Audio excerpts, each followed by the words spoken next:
me. Not just coming, but I'm running. Beneath the surface, what my eyes have seen has temporary. Yeah, I hear you beckoning me. Yeah, to fall a little deeper. Yeah, further than I've ever known. I'm breaking through the boxes. Yeah, I'm ready to your throne. And I'm coming back to you. Ooh, I'm coming back to you. Ooh, I'm coming back to you. Ooh, I'm coming back to you. Ooh, what's every other option?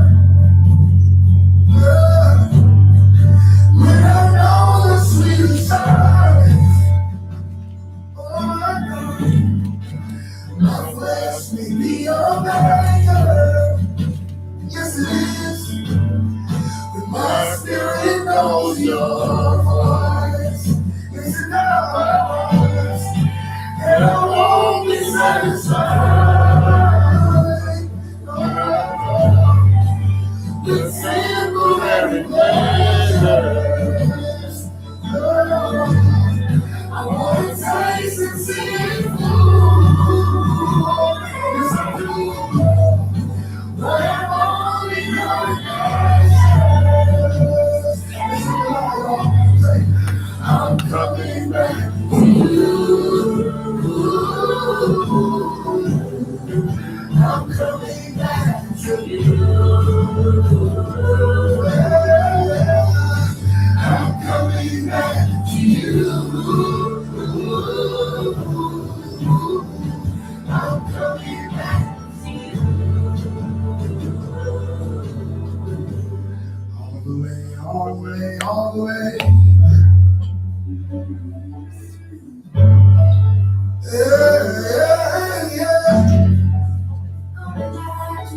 Coming back.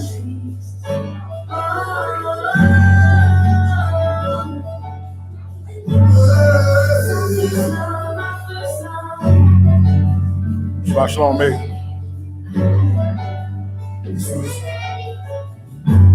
I hear the song you're singing, crying out, run, child, run. Father, I am returning. I'll stay where I belong. I hear the song you're singing, crying out, run, child, run. Father, I am returning. I'll stay where I belong. I hear the song you're singing. Shabbat shalom, Sister Hazel. Crying out, run, child, run. Father, I am returning. I'll stay where I belong. I'll stay where I belong.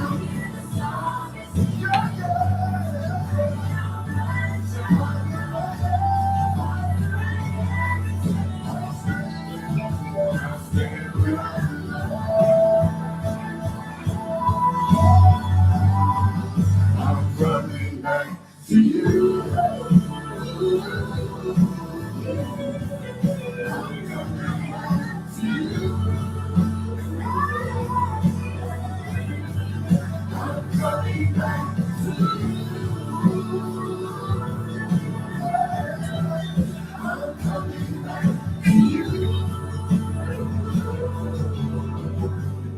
I'm just coming, but I'm running. Shabbat shalom, Ak. And I don't have to run the whole way. You meet me halfway. Not just coming, but I'm running. I just coming, but I'm running, bro. Here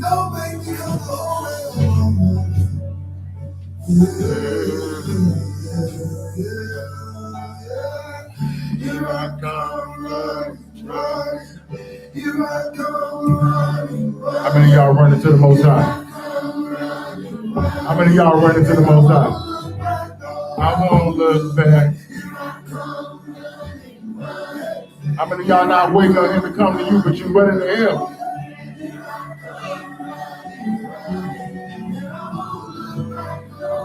Shabbat shalom. How many of y'all running to the Most High?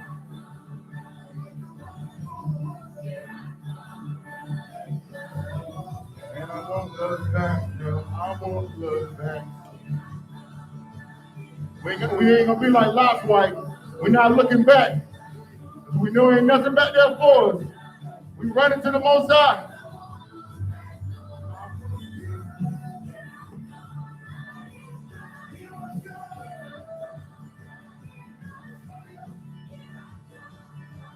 You gotta make that decision.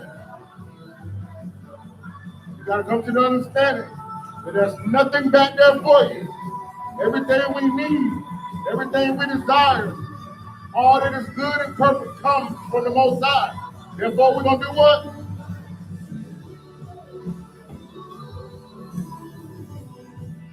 I'm coming back to you. I'm coming back to you. I'm coming back to you.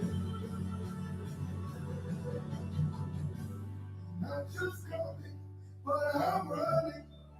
Shabbat shalom, faithful family. What I love about the story of Veronica, son. Shabbat shalom, also my peoples out of YouTube.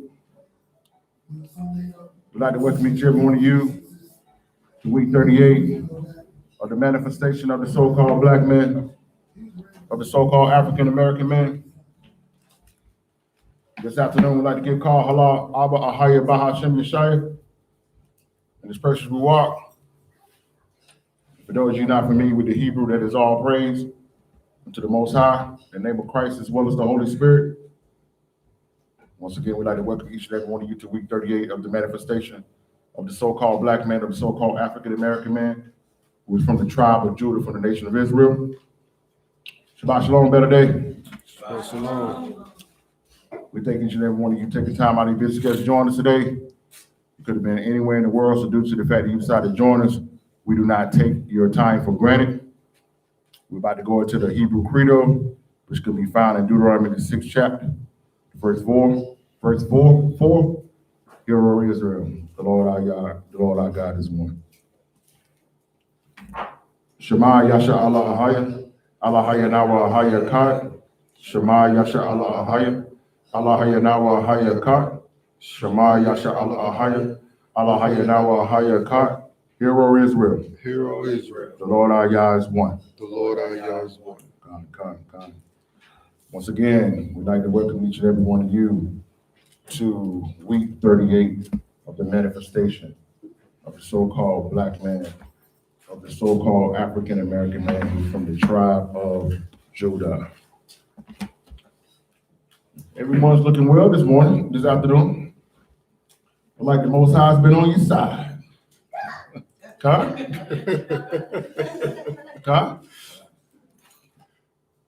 That's a beautiful thing to hear and to see. Today, ladies and gentlemen, we have a word that from the Most High that may be a little challenging for some of us. It may be one of self-analysis, one for us to look at ourselves from a different perspective.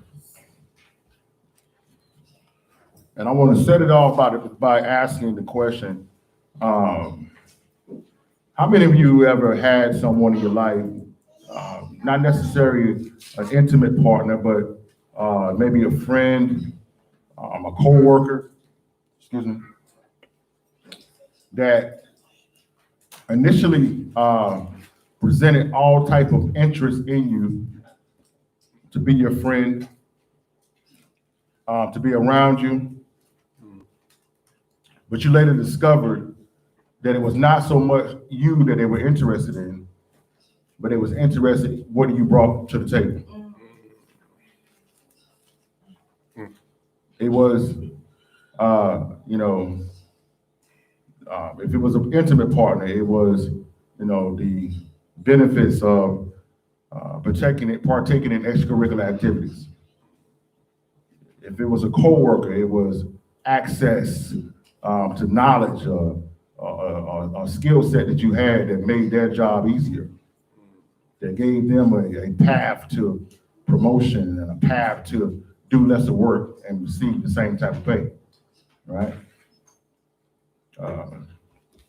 If it was a friend, it was a lot of times, especially when we was in the world, it was someone who had the hookup to get to the club, the hookup on all the extracurricular activity resources that you may have had. They seemed as if they was interested in you. They was always calling you. They was always seeking you out. But you later discovered that it really wasn't about you. Well, I see some of your faces right now starting to remember that, and I don't want you to go back into bitterness and unforgiveness, so I'm going to move on. I hope you have let that thing go.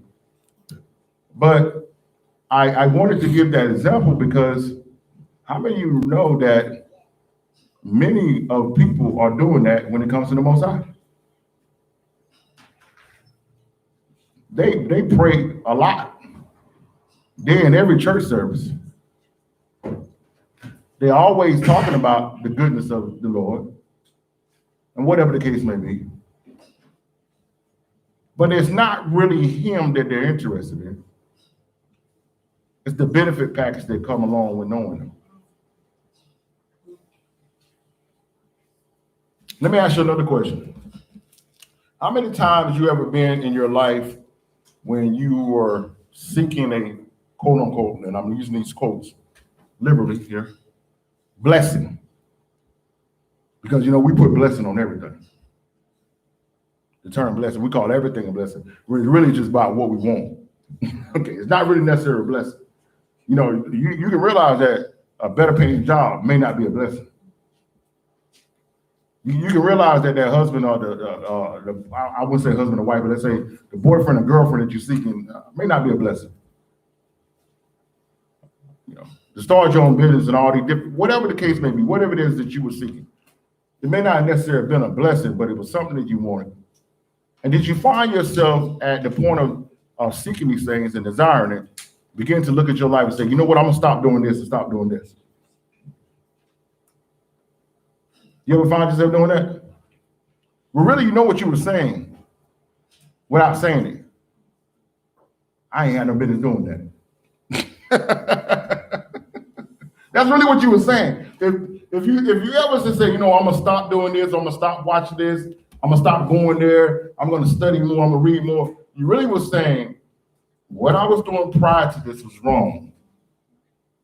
But because I want something, I'm going to do something a little different. And then once we got the quote unquote blessing, what oftentimes did we do? We went right back at it like we never left. And this right here, ladies and gentlemen, I know sometimes when we say these things, it offends people, but it's the truth. It is the danger and the poison of the religion of Christianity. Because Christianity gave us this ideal that the throne was always available no matter what. And as a people, as a whole, if we look at the so-called Black community, so-called African-American community, with a church on every corner, isn't that evidence that we really haven't been receiving versus all the churching that we've been doing? And what has ultimately happened as a result of this is you got generations that were birthed that saw the Bible and the Most High and who the world know to be Jesus as a alternative, an option, but not the way.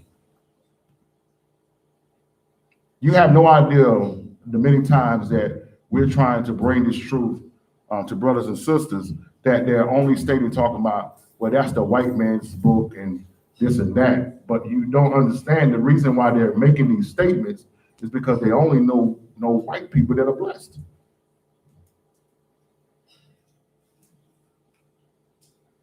Because the majority of the people in our community who have any form of money and resources are doing something illegal. And people don't like to admit that, but it's a fact. And I'm gonna say this and I'm gonna move on, but I remember one time that we was having a conversation. It was a group of us, like my brothers, my cousins, we were just all around.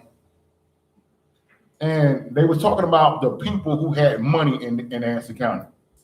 And when they were talking about the Gentiles, they were talking about families. You know, there's particular family names that we know here in the community. And these families all had some type of business that they had where they were, you know, known for this business for generations. But when they started mentioning us, they were naming drug dealers.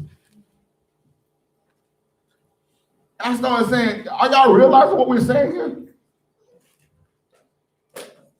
When we name the people in our community who has a significant, what we deem a significant amount of money, they're drug dealers. Now we know that's not, you know, the totality of our community. We have a lot of successful and prominent people across this country that belong to the so-called Black African American community. But how many of those people actually kept law, statute, commandments, holy days, and Sabbaths, and got what they got? Therefore, according to the Bible, they didn't come from the Most High. Another dangerous premise that came from the religion of Christianity, that your money, your house, your car equated blessed from the Most High.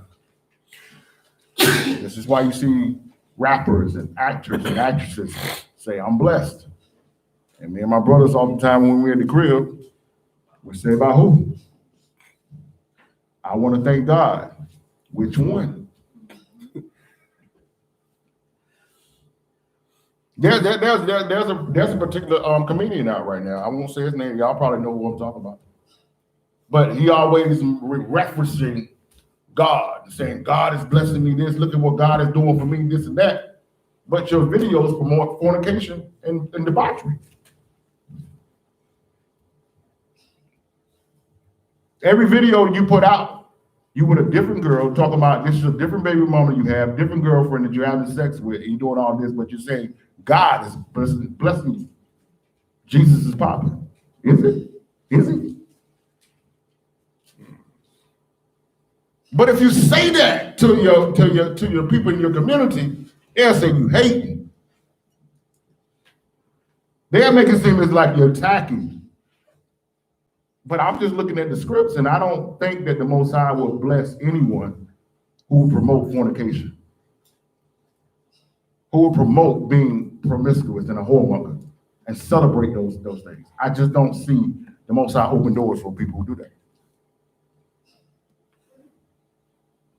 So today's lesson is entitled, is it the Most High you want, or is it his stuff?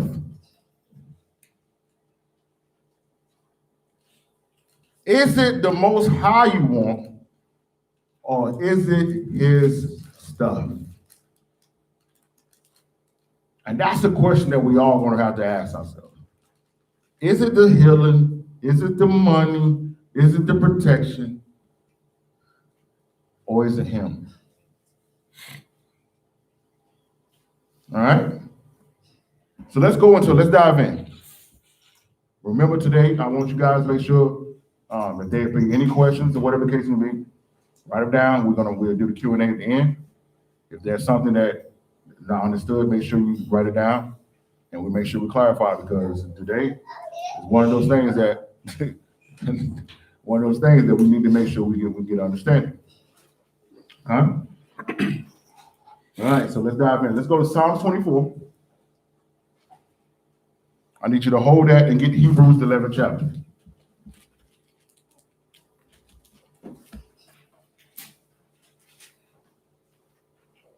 Is it the Most High you want, or is it his stuff?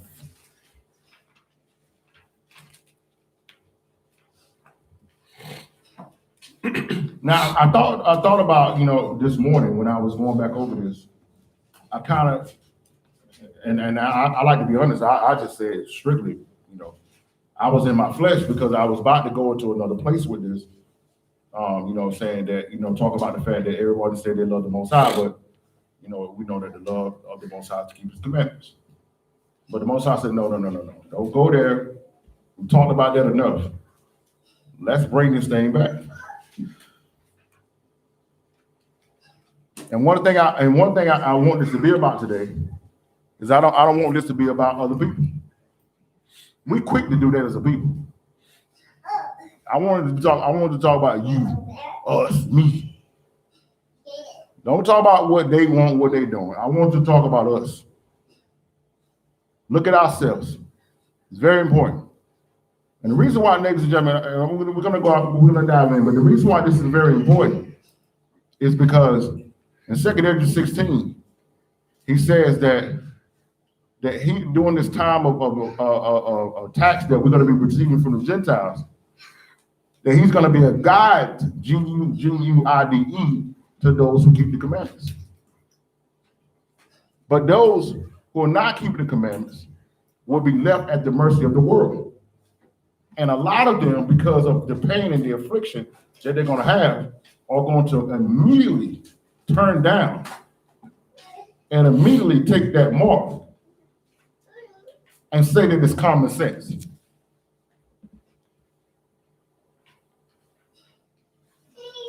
Affliction and persecution is going to be a part of these last days. And you're going to have to get to the point where you know whether it is that you want him or you want his stuff. And you don't get his stuff without getting him. The Most High is closing the ranks. There's a line being drawn in the sand. And it started with Israel. So we got to get out of the idea of pointing fingers and talking about what the government, what the people are taking away from us. Listen, that's going to happen to the end. Esau is the end of the world. Jacob is the one to come. That part is not going to change. You're not going to be treated fairly in captivity. If you haven't seen the lesson, go back and watch the lesson. You are not a citizen. You're in captivity. Okay? Listen, that's not going to happen. I didn't never see Daniel or the three Hebrew boys doing political campaigns for Nebuchadnezzar. Let's be on the political team and say, I'm standing with Nebuchadnezzar and get his message out because he's going to take care of Israel. No, you're in captivity, man. And it's because our people think we're citizens, they think we got to participate. Been seeing people last week argue back and forth about what person is endorsing another. And laughing. They're laughing. All right? So let's dive in. Psalms 24, verse 1.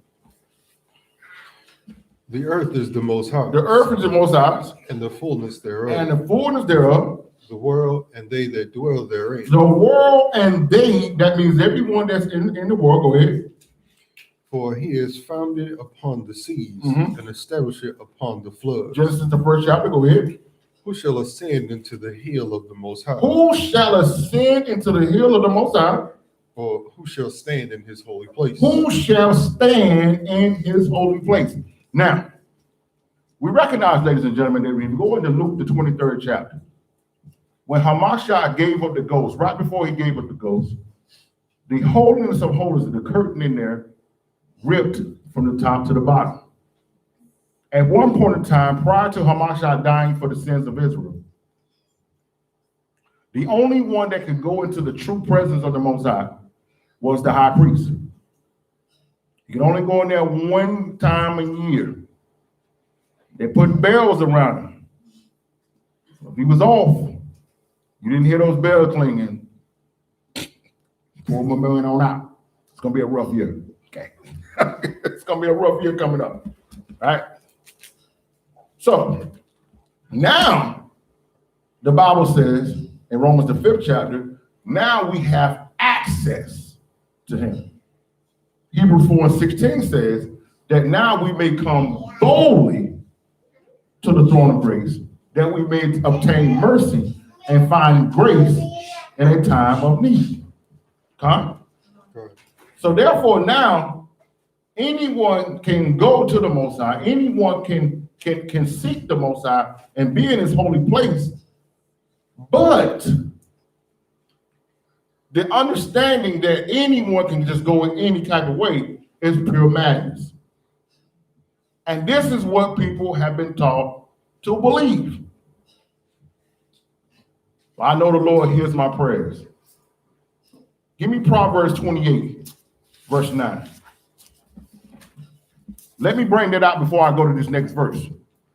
Because I'm telling you, man, there's been a lot of misteaching going on amongst our people. And then when these things don't happen and the blessings that people are seeking don't manifest, they start blaming Yah.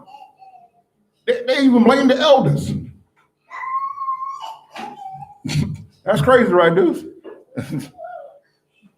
Proverbs 28, verse 9.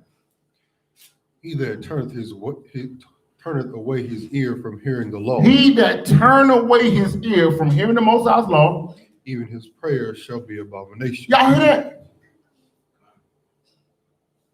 Now, we always talk about, homosexuality is abomination. But I bet you didn't realize that if you ain't keeping the law, statute, commandments, and you praying to him, he said that's an abomination. And Moses said, how dare you? That's what he's saying. How dare you? But no one never told us that. So we was always going to him. Watch this. Go, hold your place there again. Go to Isaiah 58. Let me show you something else there.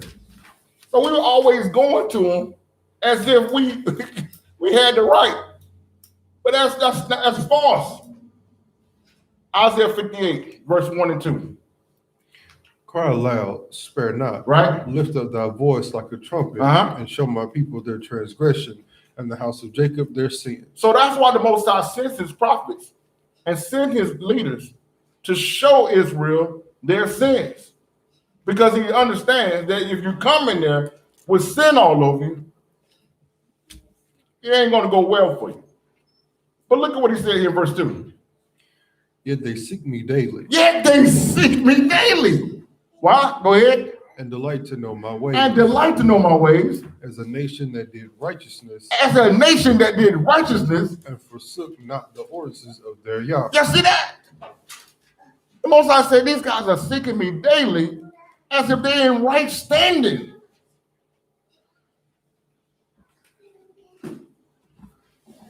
So I wanted to show you that's so important. So let's go back to Psalm 24.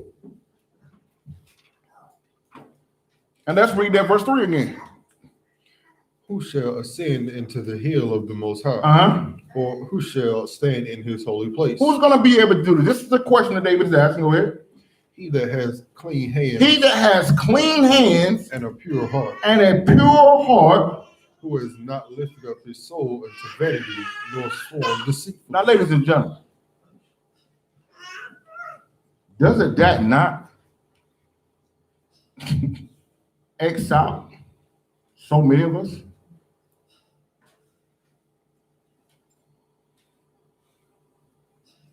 But we don't believe in these things are playing a factor because we only have our eyes on the prize.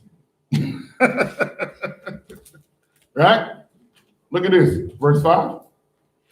He shall receive the blessing from the Most High. He shall receive the blessing from the Most High. And righteousness from the Yah of his salvation. Mm-hmm. This is the generation of them that seek him. This is the generation of them that seek him. That seek thy face. That seek what? Thy face. Or Jacob. Oh, who? Oh, Jacob. Oh, Jacob. Selah. Pause and think about that. Y'all see that? Now, let's go to Hebrews 11. So the Most High said, listen, the earth is the Lord and the fullness thereof. Everything is mine. And if you're my children, everything I have belongs to you. But in order for you to receive it, you got to have clean hands, you got to have a pure heart, and you cannot have lifted up your soul unto vanity nor sworn deceitfully. Now, I wanted to bring that out, but let's look at the alternative here. Look at Hebrews 11, verse 24. Watch this. By faith, Moses, when he was come to years, refused to be called the son of Pharaoh's daughter. Now we see here an example of someone who had the whole world in his hands and said, you know what? I don't want to even be called by that. Do you know, ladies and gentlemen, there are so many of our people right now are refusing to receive the fact they're Israelite because they think it's better standing to be an African American?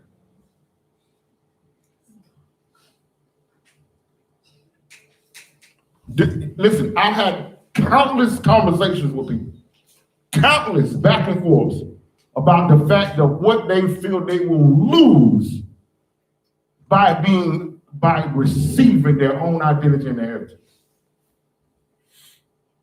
Losing. But Moses said, you know what? I'm losing if I be called Pharaoh's daughter. The son of Pharaoh's daughter. Now, our people out here right now, they clapping down, they hate Trump. But I guarantee you, I'm going to say it like the country book, I guarantee you that if it came out or if it was put out that someone was Trump's illegitimate child, all that hate would eventually go away. And they'd get that cash. They'd take the cash. They'd be standing right there on stage, waving.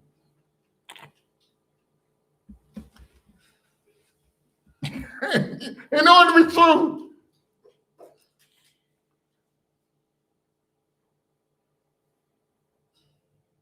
You understand?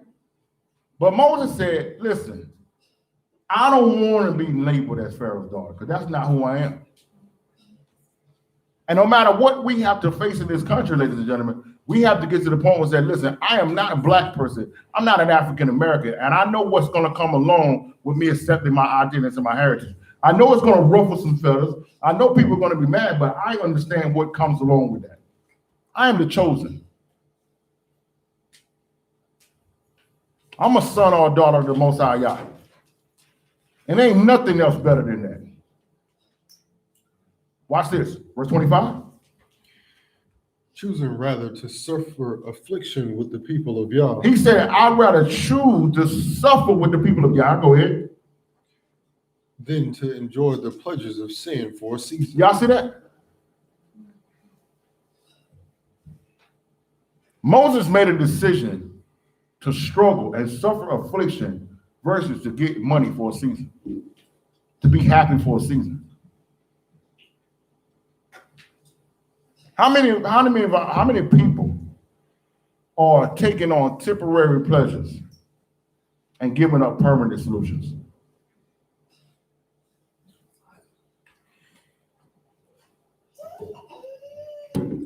How many people are making decisions in the moment that's going to cost them a whole lot in the long run? How many ladies are lonely and choose a no-good devil to lay in their bed for one night, which is going to lead them to be alone for the rest of their life, even if he's laying there? There's a lot of people with people beside them lonely. Listen, that got to be really, really sad to have someone next to you and still feel alone. How many brothers right now are losing 3/4 of their check for child support just because they had to have it? Now they're dealing with an ostrich. If you don't know what an ostrich is, you go look at Jeremiah 17. Most High brings it out about the ostrich. I'm going to smooth past that one. Shabbat shalom to one. Good seeing you with today. Watch this, verse 26.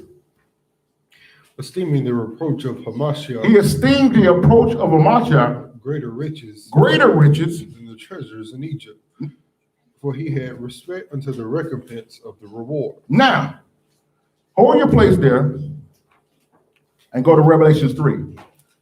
So Moses said, look, you know what? I know what's coming to me in the kingdom. It's going to be better than anything that I can receive here on earth. It takes a greater love and a greater form of faith to wait for something versus to take something right now. But you have to understand what it means. Listen. You know, they always say good things come to those who wait, but that's not really accurate. Really, it's a good thing to come to them that wait on the Most High. Just because you wait don't mean something good coming to you. And that's why we talked about last week, faith versus biblical faith. Because when you're basing it on the substance of this word and the promises of the Most High, it gives you the ability to wait. Versus just waiting and hoping for the best. So before you read that Revelation 3 and 9, read that verse 26 again so y'all can see what he's saying. Watch this.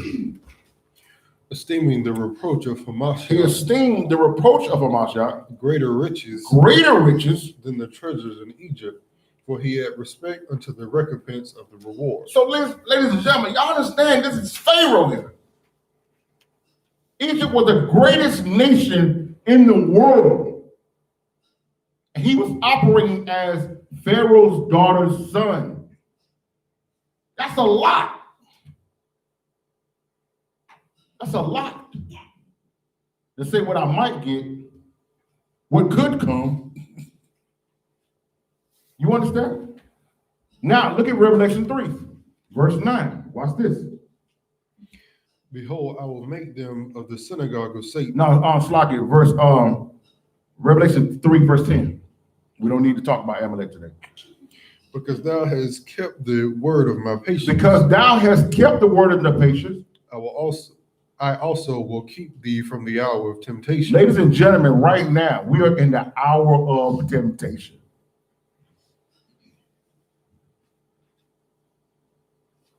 And a lot of our people are losing the battle. Tremendously. The only reason, and let me put this out here for anyone that may come past this video. I know better they already know this. I'm preaching to the choir by telling them.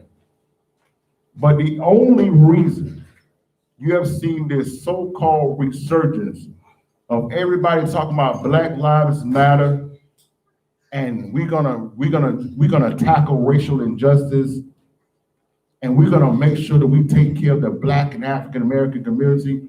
The only reason, it is one and one reason alone, and that is because of the awakening of the Black man. That's it. It's the only reason that you're seeing that. They don't care nothing about us, but they know as long as you're looking to them, you won't look to the Most High.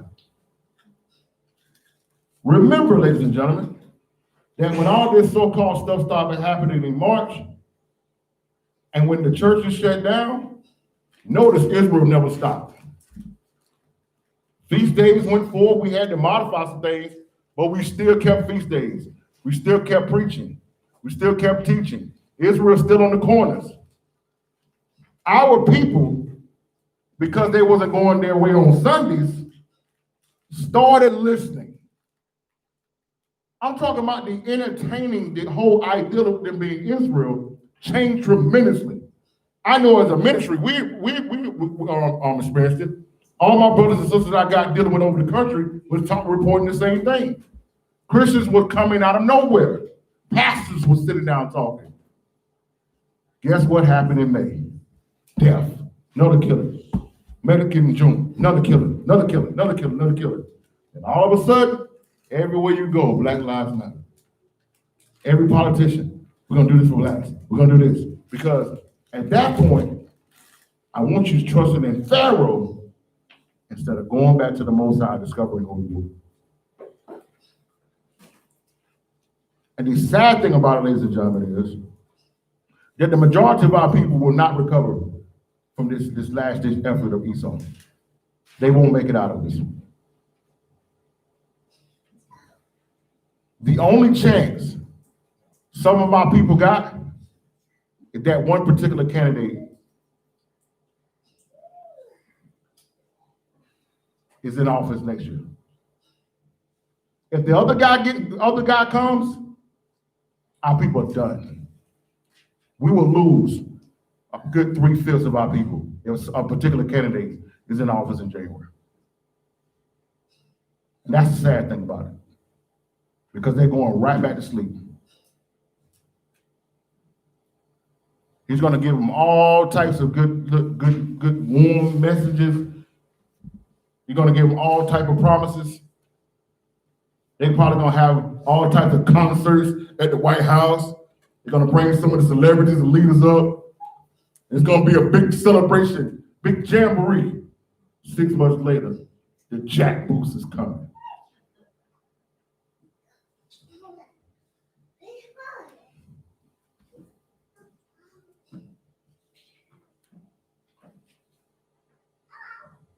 Read it again, Revelation 3:10. Watch this. Because thou hast kept the word of my patience. We have kept the word of his patience. I also will keep thee from the hour of temptation. Because we stayed on his word and not moved by our emotions, but following his Holy Spirit, Hamashiach has promised to keep us in the time of temptation. Go ahead. Which shall come upon all the world, right? To try them that dwell upon the earth. To try them. Verse 11. Behold, I come quickly. I come quickly. Hold that fast which thou hast, that no man take thy crown. Don't let no man take your crown, ladies and gentlemen. Is it the Most High you want, or is it his stuff? Now, let's go to Jeremiah 2.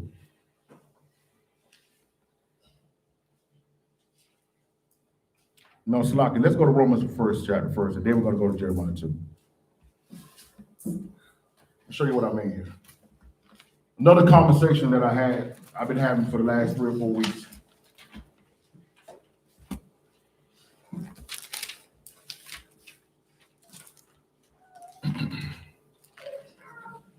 Ladies and gentlemen,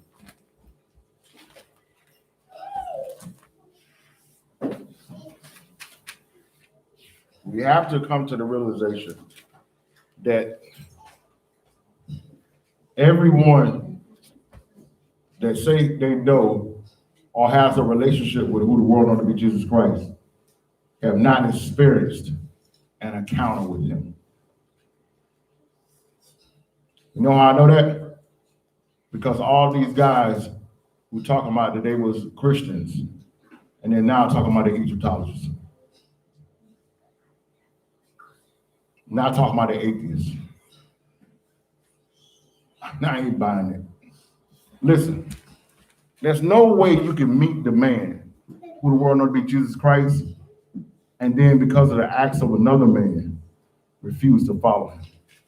It's impossible. You see, most people, ladies and gentlemen, are not having a personal encounter with him. They're having a religious experience. They had a problem. Someone told them that he could solve that problem. This was the best life to live, and people started trying to live it. And then as soon as someone came with another better alternative, they was out. When I hear former pastors, former ministers talking about where they was into Christianity and now they're Egyptologists, you never knew Jesus Christ. You never knew who he was. You never met Yeshua. It's impossible.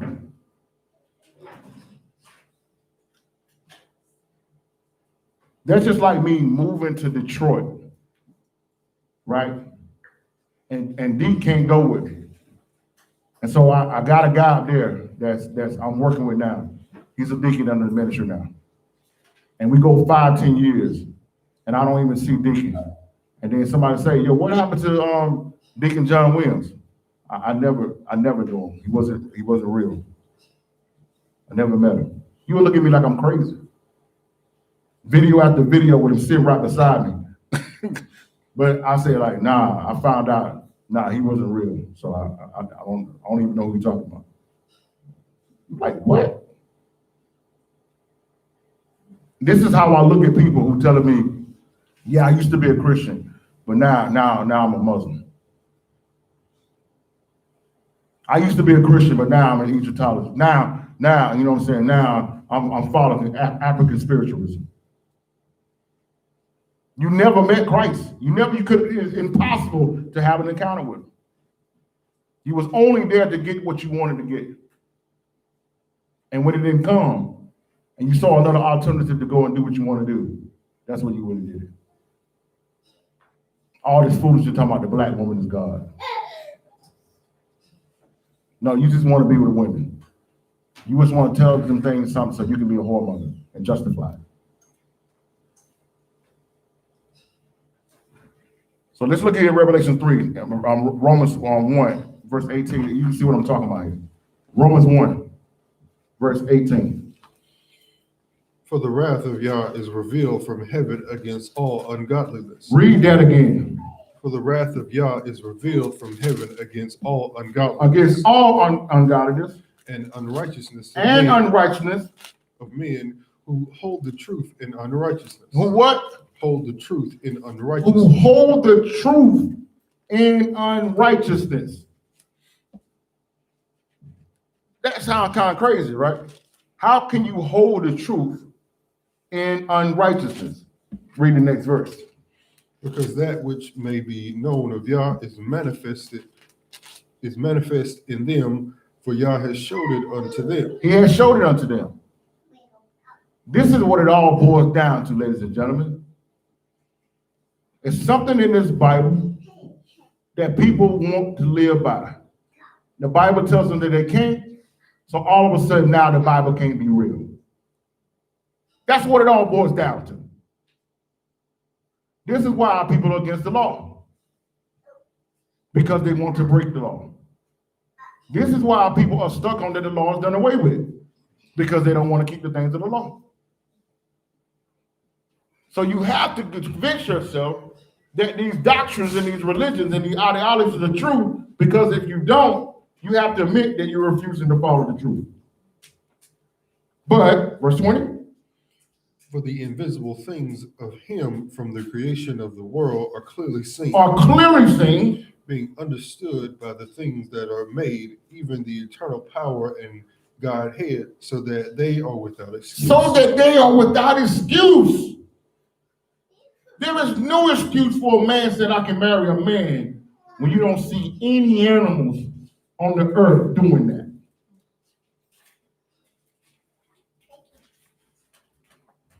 There can be no excuse for two women convincing themselves that God wanted them to be together when you know you were created to bring life. There's no excuse for two men saying they want to be together, because you have no particular body part that is created in order for that union of oneness to take place.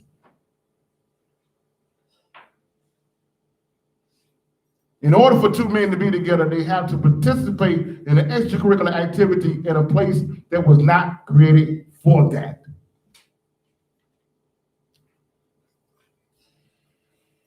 If two women are together, they cannot become one flesh. I don't care what you go into a store and buy. And that's all we're going to say on that as far as the Sabbath is concerned. It's pure madness.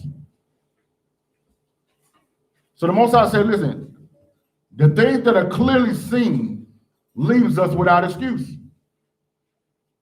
You know it wasn't no Big Bang that created the sun, moon, and stars. It's clearly seen. But this is what happens. Verse 21. Because that when they knew Yah, they glorified him not as Yah. Because they glorified him not as Yah. Neither were thankful, but became vain in their imaginations, and their foolish heart was darkened. And their foolish hearts were darkened. That's what the problem is. It didn't have anything to do with whether or not if he's real or not. They never wanted him. And as a result, verse 22, professing themselves to be wise, they became fools. When the world brings up the intelligent scholars, notice that all of them are so-called atheists. They say this guy right here, this guy right here is part of the most intelligent men walking the planet. Really? Right? Watch this. Now let's go to Jeremiah 2. I wanted to show you that first. Shabbat shalom, Dan. Good seeing you on with us today. Watch this. Let's go to Jeremiah 2. Is it the Most High you want? Or is it his stuff?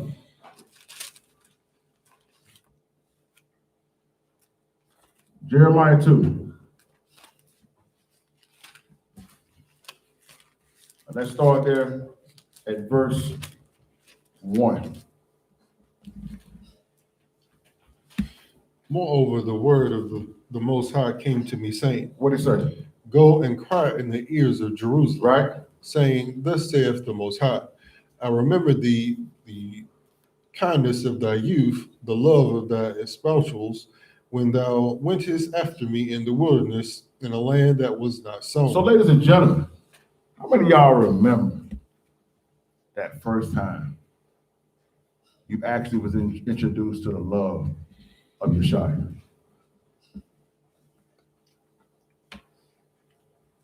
The first time that you heard that Hamashiach died for your sins.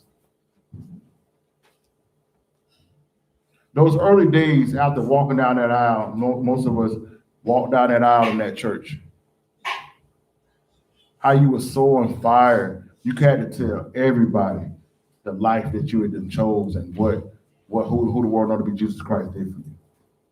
Y'all remember that time? I mean, you were so careful in what you said, you were so careful in what you did. And the Most High said, I remember that time. I remember that initial reaction that I had, that I got for you. Look at what he said here.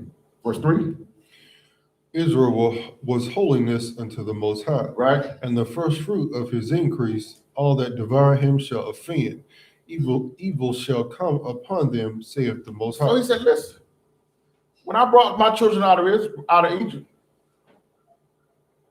and I brought them to that land, anybody that had a problem with them, I dealt with them. I never left you to fight your battles. I never left you to defend yourself. I was your defender. I was your mighty sword. I was the battle axe. I was the cloud by day. I was the light by night. I was everything you needed. He said, I gave you vineyards that you didn't plant. I gave you gold and silver that you didn't dig up. I gave you a bunch of houses that you didn't have to build. But look at what he said, verse 4. Hear ye the word of the Most High, O house of Jacob, and all the families of the house of Israel. Right? Thus saith the Most High, what iniquity have your fathers found in me, that they are gone far from me, and have walked after vanity, and are become vain? The Most High said, listen, what sin and wickedness, what wrong have I done to you to make you not want to be with me? Now, this goes back to what we were talking about in the beginning. It's because the failures of the religion of Christianity and the failures of a lot of these churches and a failure of people to understand the concepts of what this Bible is really teaching, people have discredited and devalued the Bible to the point of trying to say, man, this is man-made up stuff. This is man religion. This is man rights. You don't got to do that. You don't got to live by that. It don't take all of that. Blaming the Most High when you never even dealing directly with the Most High? That's the truth.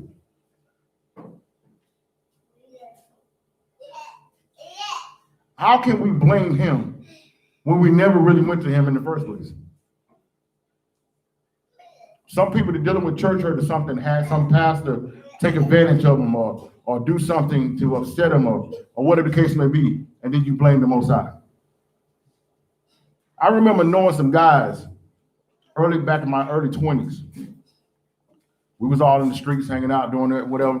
And this guy just like overnight just completely changed everything about their life. I'm talking about overnight. I was still out there. I was like, man, I'm all right.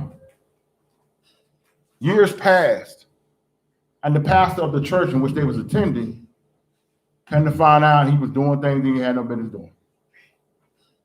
None of those guys are serving the Most High today. And that's when I look at it and I say, was they ever serving the Most High, or was they serving that pastor?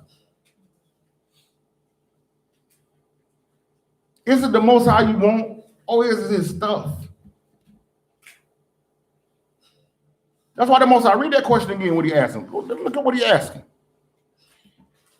Thus saith the Most High, what iniquity have your fathers found in me, right? That they are gone far from me and have walked after vanity and are become vain. What is it? What did the Most High do to us to make us not want to keep his holidays? What did the Most High do to us to make us turn away from his Sabbath? What did the Most High do to us? What is in the law, ladies and gentlemen, that tell us that make us say we don't got to do it? You know how painful it is to be discussing with someone about the holidays versus the holidays that come along with Christmas, or come along with the religion of Christianity, and you say, hey, well, the Bible said we're supposed to keep the holidays, and they say to you, yo, man, that's done away with. We don't got to do that. Now I say, well, why are you keeping Christmas, Easter, and Thanksgiving?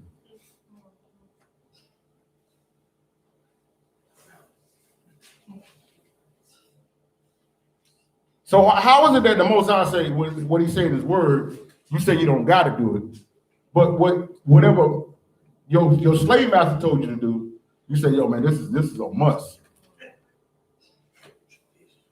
I can't listen. This is what it is. Yo, you know the Most High said we gotta keep the Sabbath. Yo, man, we don't have to do that. Why you go to church on Sunday? Because a man told you that. Yo, man, we don't got it. Listen, man, we don't have to do this. None of this stuff, all this stuff is done away with. And then they would say, yo, that's just for the Jewish people. Are you serving the God? Ain't you saying you serving them? That's just like a man saying, like, yo, man, you taking your wife out, man, you dating her, you buying her stuff. Nah, man, I don't got to do that, man. She love me anyway. She here. What? She's gonna cook it clean, but I'll be kind to her not.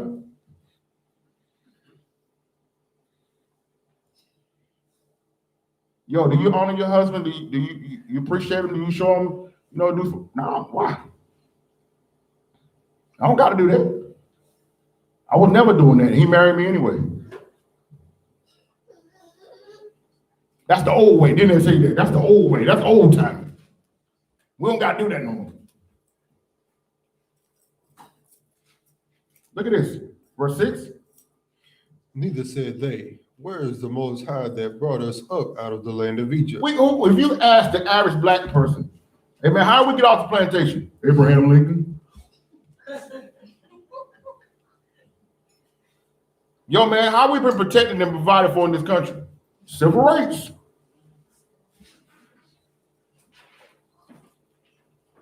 How those civil rights working out for us now?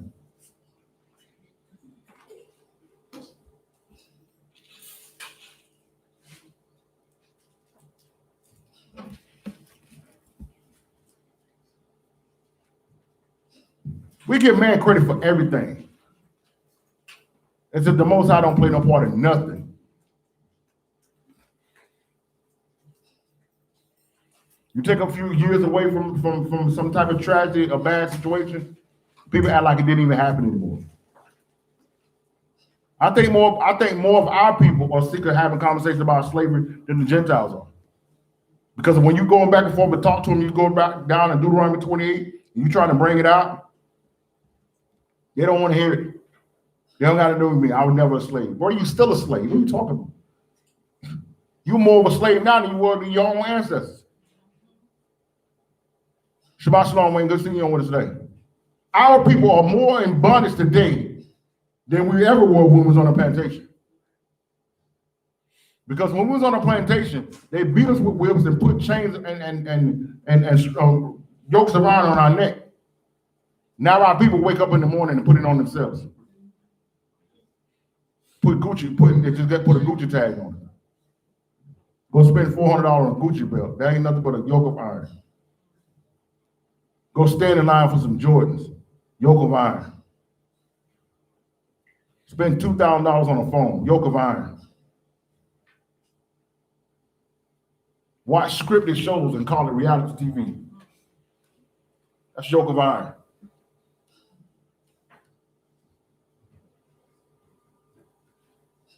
Allow social media to tell you when you should be mad and we shouldn't be. Yoke of iron. We're in more slave in bondage right now than we've ever been in our lives. And we have no idea what it takes to get free. We fight the freedom. We glory in oppression. Read the rest of that, Dick. It says what? That led us through the wilderness, through a land of deserts and of pits, through a land of drought and of the shadow of death, through a land that no man passed through and where no man dwelt. He said, listen, man, I took you through the wilderness, through the desert. I did all these miracles for you, and you don't even talk about it no more. And yo, man, how you been surviving all this time? And man, my education, man. My hard work. The governmental programs, man, they be making a way out of no way. And people don't even realize that the New Deal that Franklin Roosevelt passed is what basically crippled our community. And now you hear one of the candidates talking about he's coming with a newer deal. That's the knockout punch. And what they don't realize is this new deal that people about to sign, you're going to have to get that mark to partake of it. And let me put this out here. I know this may get me some emails and some messages. It is what it is. All of y'all talking about this so-called Obamacare is good, you don't even realize. You have no idea what this is. This created the platform for the market beast. So some people are mad to my man, they're trying to take it away from us. Yo, honestly, truth of the matter, nigga, it'd be the best thing that ever happened. But you tell most people that, oh my God, that's like you crazy. But when that chip is become mandatory, it's already written in the regulations. People just don't read it. That eventually, with all of our people that's hooked on medicine, they need medicine for this and medicine for this, they got these governmental programs, you will have to take the chip to get it.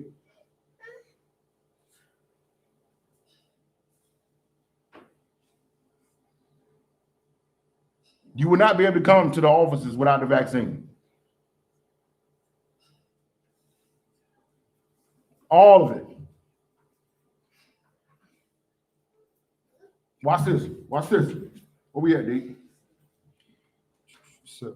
Verse 7. And I brought you into a plentiful country to eat the fruit thereof and the goodness thereof.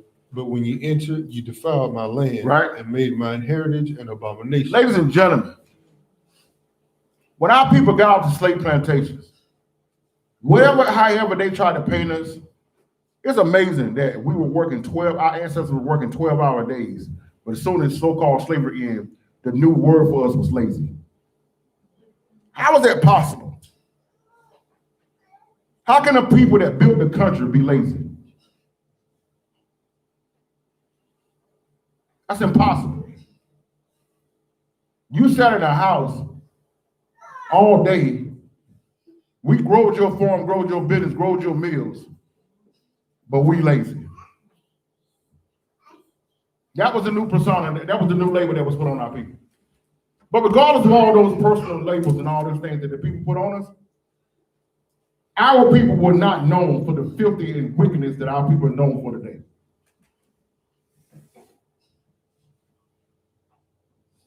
Because we told you, historically we can prove it. The majority of our people had not been brainwashed in 1865. They knew they was Israel. They knew they was Hebrews. But as soon as they took on the title of black and became African Americans, what it means to be black now, what it means to be African American, it's far from what we were when we came off that slave plantation. Most High said, you took my heritage and you turned it into an abomination. Look at the things we celebrate. If right now, ladies and gentlemen, they did like a compilation of some of the top things that our people have done or mean the most for us, just think about what they were showing us. Freaknik, Black Bike Weekend, World Star Hip Hop, these reality shows, these hip hop videos, these movies. Look at that. What does that celebrate? And these things we're proud of. These things we celebrate. He said, you took my heritage and made it an abomination. Watch this. Verse 8. The priest said not. The priest said not. Where is the Most High? Ladies and gentlemen, I used to ask people all the time when we were still in the Christian church, does it bother you that you don't see any miracles and moves of the Spirit in your church? That you don't see any salvation ever taking place? That you don't never see any healing taking place? Why are the priests asking this? The pastors is coming in, giving their bit, taking a check and going out the back door. The priests are not asking the questions. Where's the Lord? Where's the Most High? The majority of them just sit back and say, the people don't want it. The people don't want it. The people don't want what you got. Because I ain't never seen a hungry people don't eat. I ain't never seen a thirsty man not drink. And if you was offering food and water, I think they would come and get it. So instead of us looking at ourselves and saying, what are we doing different? Because they would say these things, and we were doing our liberation events, we were saying all that. The Friday night events, Saturday night events. I ain't trying to toot my own horn, but that's what was going down. Then we would come to church on Sunday, and we would be sitting there like this. We would go to another church on Sunday, we'd be like this. And they blaming the people, and they was like, well, that ain't what happened the other day.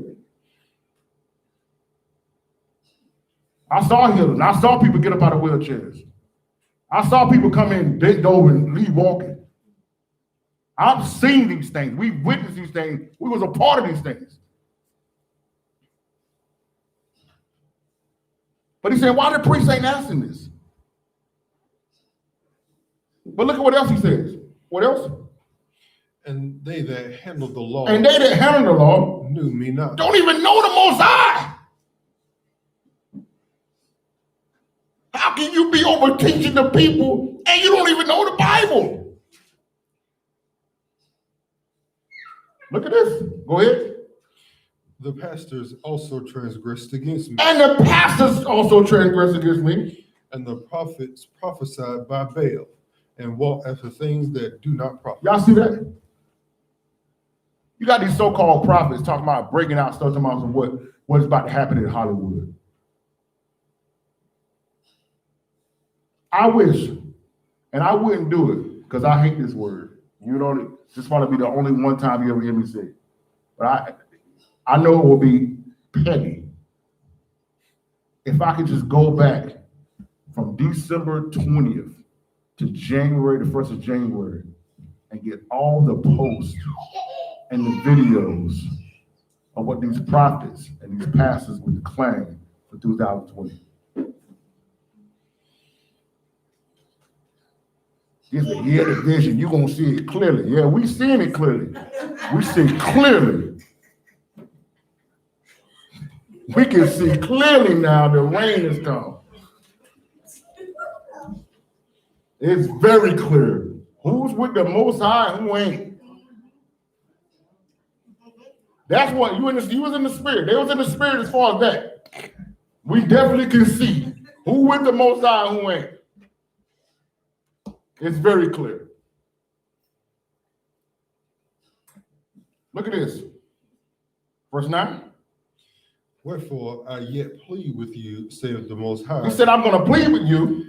And with your children's children will I plead. Ladies and gentlemen, I need you to understand that when the Most High say plead, he ain't talking about asking. He's talking about persecution, oppressions, and captivity. That's how he pleads with us. That's the mind change, right? Verse 10. That's how he changed our mind. Verse 10. For pass over the isles of Chittim and see, and send unto Kedar and consider diligently, and see if there be such a thing. What did he say? What happened? Has a nation changed their gods? Has a nation changed their gods? Which are yet no gods. Which are yet no gods?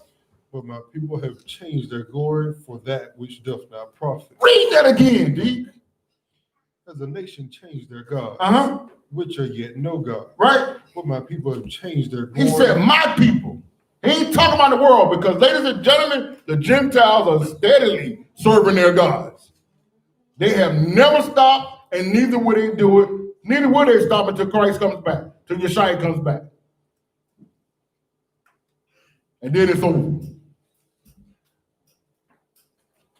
They are steady with their gods. They have not moved. It's only our people lying to ourselves that these holidays are serving the Most High. They know clear well who they serve. Well, our people come in a couple of weeks, in a few weeks, gonna be sitting around the table with a turkey on it. You better believe them Gentiles gonna be somewhere in a barn, somewhere in a hill, sacrificing a baby toward their gods. You best believe some virgin will be kidnapped and sacrificed. They ain't moving. They know exactly what they're doing. While people standing around a Christmas tree with a cup of eggnog in their hand, someone is dying a horrible death in the Vatican.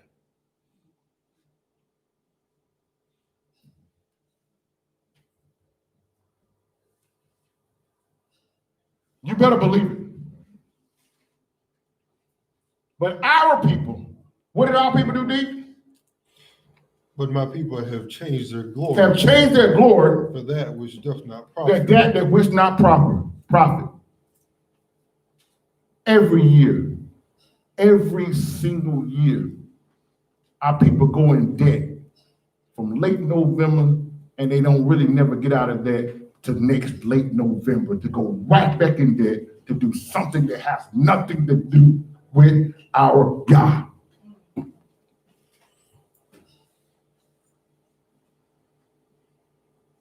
And when you come to them and say, listen, the Most High said in the book of Esther that if we keep Purim, right here, this is the day, this is the memorial that he set aside for us to give gifts. You know you can do it there. Nah, we don't got to do that. Is it the Most High you want? Or is it his stuff? Look at this. Verse 12.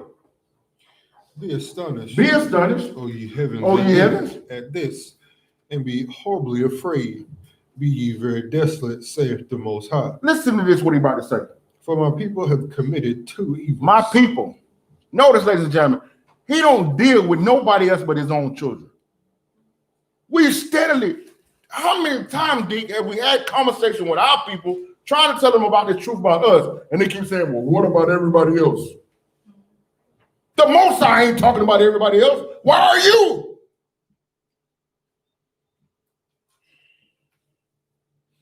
Every time I'm turning in this Bible, all I keep saying, my people, my children, our people, my people, Israel. Why do you think they got to keep writing different versions of the Bible? That's the only way they can be included.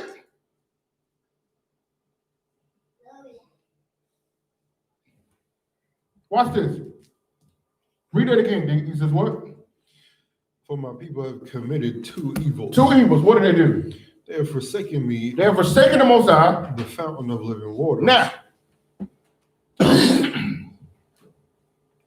we know in John the 4th chapter, when Yeshua came to the woman at the well,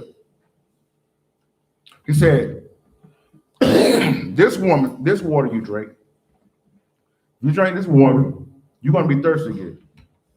He said, but the water I give will build a river, of living waters on the inside.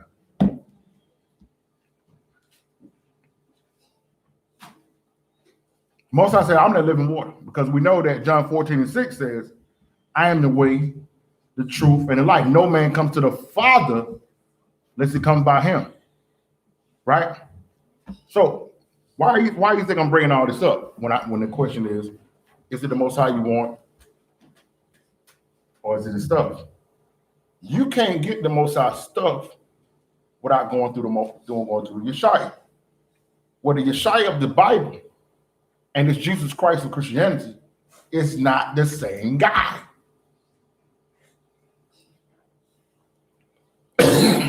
So once you make the decision to choose the Jesus Christ of Christianity versus Yeshua HaMashiach of the Bible, you have made a decision, whether you know it or not, to cut off your access to the living water.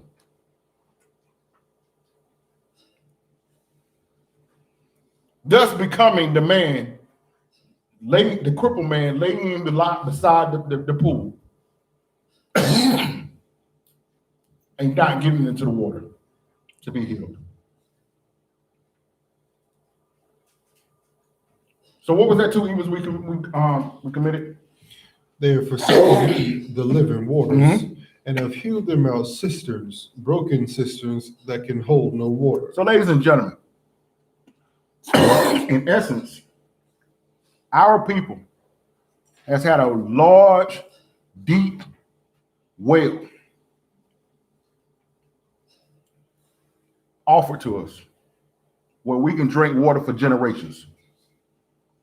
And instead, we took a 24-pack of water. And each one of those 24 packs of water has a little small hole in it. But see, it was that Fiji water though, popping. It's very popular. Everybody like it. You know, they got little nice commercials about it. So instead of having the access to the well, we chose the Fiji water, the bottle of Fiji water with a hole in it. So every day, every moment that goes by, the water is leaking out of it. This is what we made by changing gods.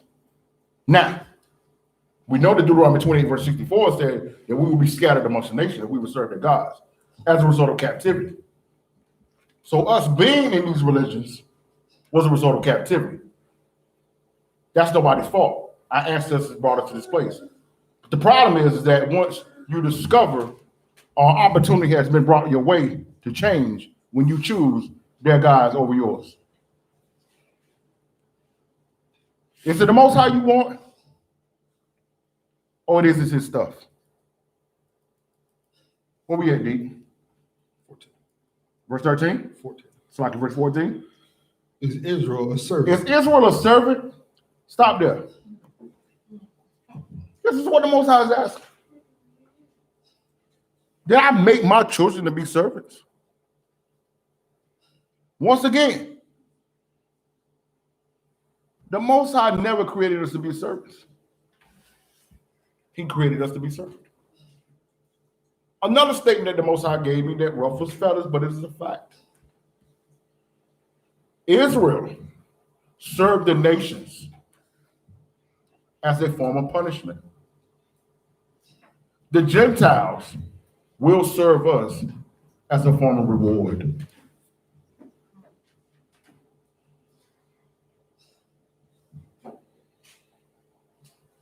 And that's the bottom line. It's the Bible. But our people has been in captivity so long, I don't think they know how to identify anything outside of being a servant. And we're going to talk about that in a minute when we get over to Luke 15. Read that question again, Dick. He says, what? Is Israel a servant? Is Israel a servant? Is he a homeborn slave? Is he a homeborn slave? Why is he spoiled? Well, then why is he spoiled?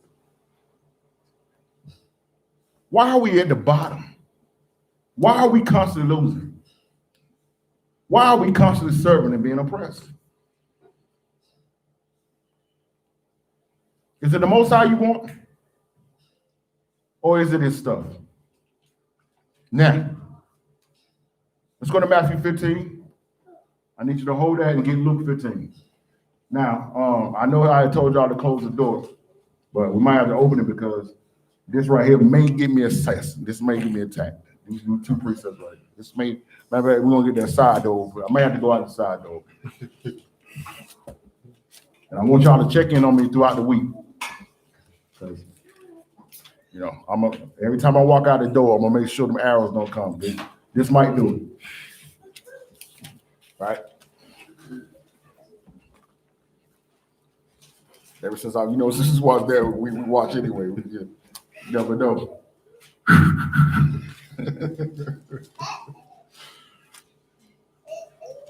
Let's go to Matthew 15.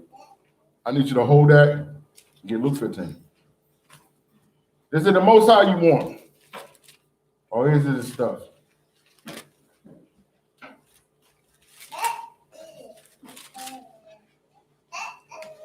Matthew 15, D. Let's start at verse 1.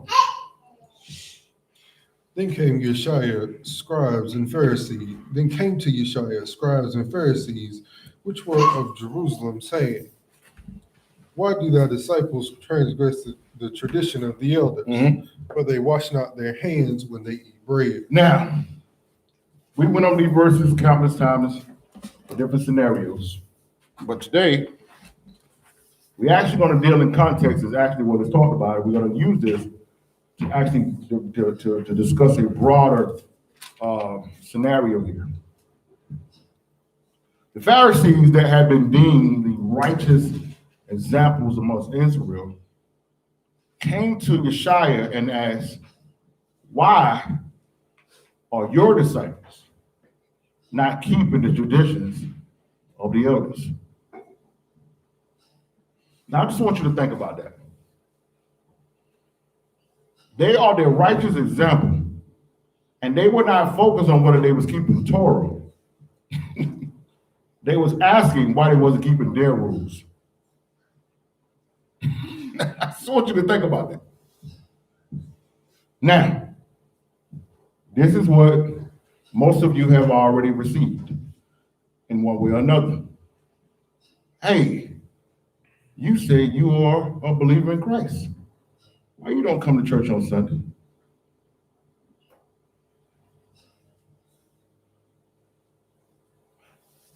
I thought you said you love your family. I thought you said you love God. Why you don't celebrate Thanksgiving and Christmas? Hold up. You telling me you believe in the death, the birth, death, and resurrection of who the world will be, Jesus Christ? It's all praise. All praise. You know what I said I do? But then they say, well, then why you not coming to the sunrise service? Why you don't celebrate Easter?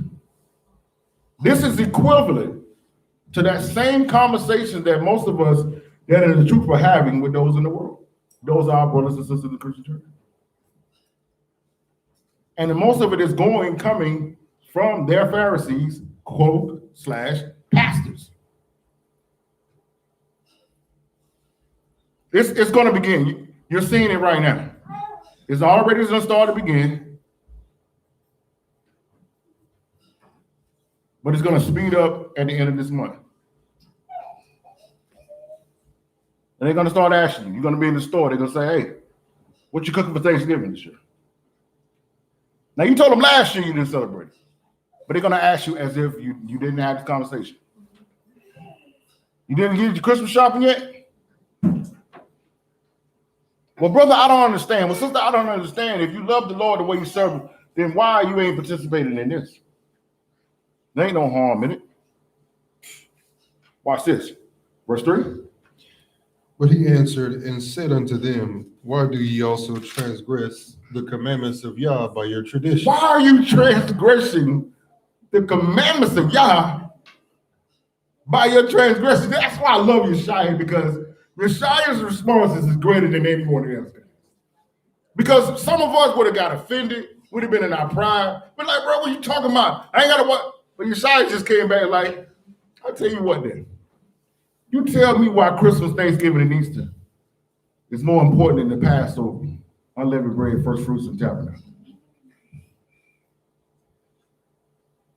Because the same ones that'll tell you that they're doing it for the Most High, if you invite them to your feast day, won't show up.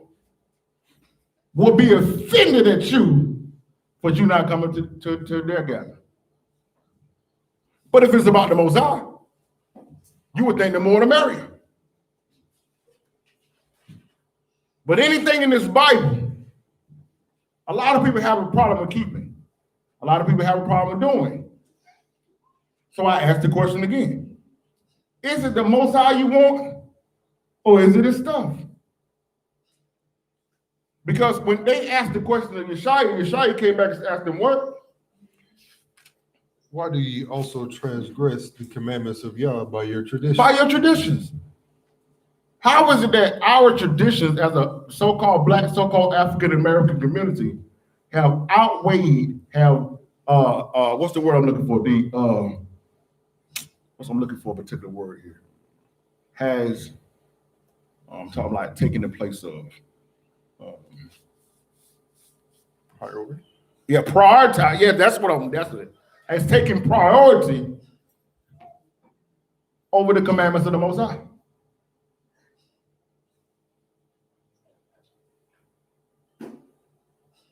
There's a lot of people, ladies and gentlemen, got the 4th of July planned out in February. They already got the time put in. Every time they see the sale on some meats, they go and grab it. They say, yo, this is what I'm throwing on the grill for the 4th. Yo, what's up with first fruits? What's that? And I'm not talking about people that are in ignorance of these things. I'm talking about people who are telling you that they believe the Bible. I don't expect somebody in the world to know these things. I'm talking about people who say they believe the Bible. And ladies and gentlemen, let me put this out here, because I want to make sure this is clear as well. This is not exclude Israelites. Because I know Israelites who ain't keeping the law, statutes, commandments, who ain't keeping holidays, but say they the truth. I ain't seen one. I've seen some guys who talk about it on social media, but I ain't seen you in a feast day yet. And the feast days come, it's just like another Saturday. So this ain't just talking about those that's in the church. I'm talking about across the board here. I'm talking about the whole 12 tribes of Israel. Right? Look at what he said here in verse 4 though.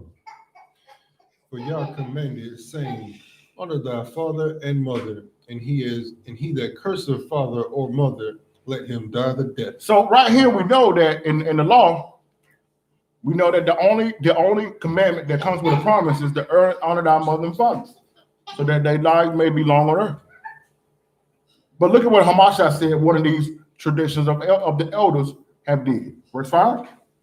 But ye say, whosoever shall say this to his father or his mother, it is a gift by whatsoever thou mightest be profited by me. And honor not his father or his mother shall be free. Thus have ye made the commandment of Yah of none effect by your tradition. Basically what he's saying is this. You can know somebody who disrespecting their mother and their father, but if they come to the Pharisees with a particular gift, all is forgiven. Kind of like the whole idea of purgatory that's in Catholicism. Like you pay your family way out of hell. What verse is that? But we see that going on in church, don't we? If the sister from the hood show up pregnant, we're gonna bring her before the church. But we're not going to bring the minister that got to pray before the church. No, we don't do that. We're going to bring the service sister before the church, embarrass her, make her ask for forgiveness. But the rich deacon, the deacon who paid for the yeah. And when they put some new remodel in the kitchen, his son is a raving savage. He never comes up.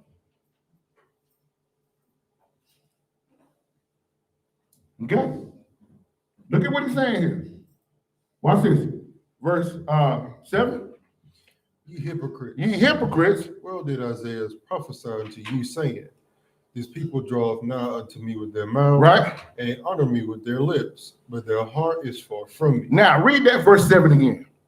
Ye hypocrites. Now, D, I want you to go and read out of the Strong Concordance what the word hypocrite, where that comes from. Hypocrite, or in the Greek, hypocrinomai. Hypocrinomai. To answer, reply, to answer on a stage. To answer where? To answer on a stage. To answer on a stage. To pretend. To pretend. So Hamashiach is saying that a lot of the people are pretending to be followers of me and are not. They're answering on a stage. Now that's the verb uses of it, Deep. Go down to the part of the speech as a noun by definition. Mm-hmm. To answer. To answer. Reply. No, can't be that truth. To answer, reply. To answer on a stage. To answer on what? To answer on a stage. To pretend. To pretend. And the uses of it, I act the part. To act the part. Pretend or respond. Which means, ladies and gentlemen, Yeshaya is saying that a lot of people are actors with a Christian or an Israelite uniform on. They're actors. They know the parts. They know how to look. They know the words to say to fit in, but they have no relationship with them. And this is what Hamashiach was talking about in Matthew 7. He said, on that day, when they stand before me, they're going to say, hey, man, we done miracles in your name. We cast out demons. But the point was, it was in my name. It was in his name. Shabbat Shalom, Elder. Good seeing you on with us today.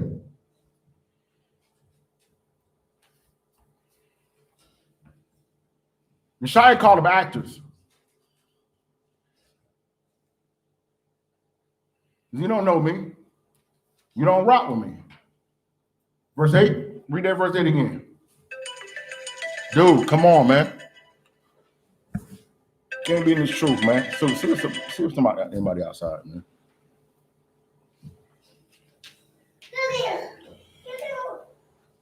You hypocrites, well did Isaiah prophesy unto you, saying, this people draw nigh unto me with their mouth, and their lips do honor me. Right?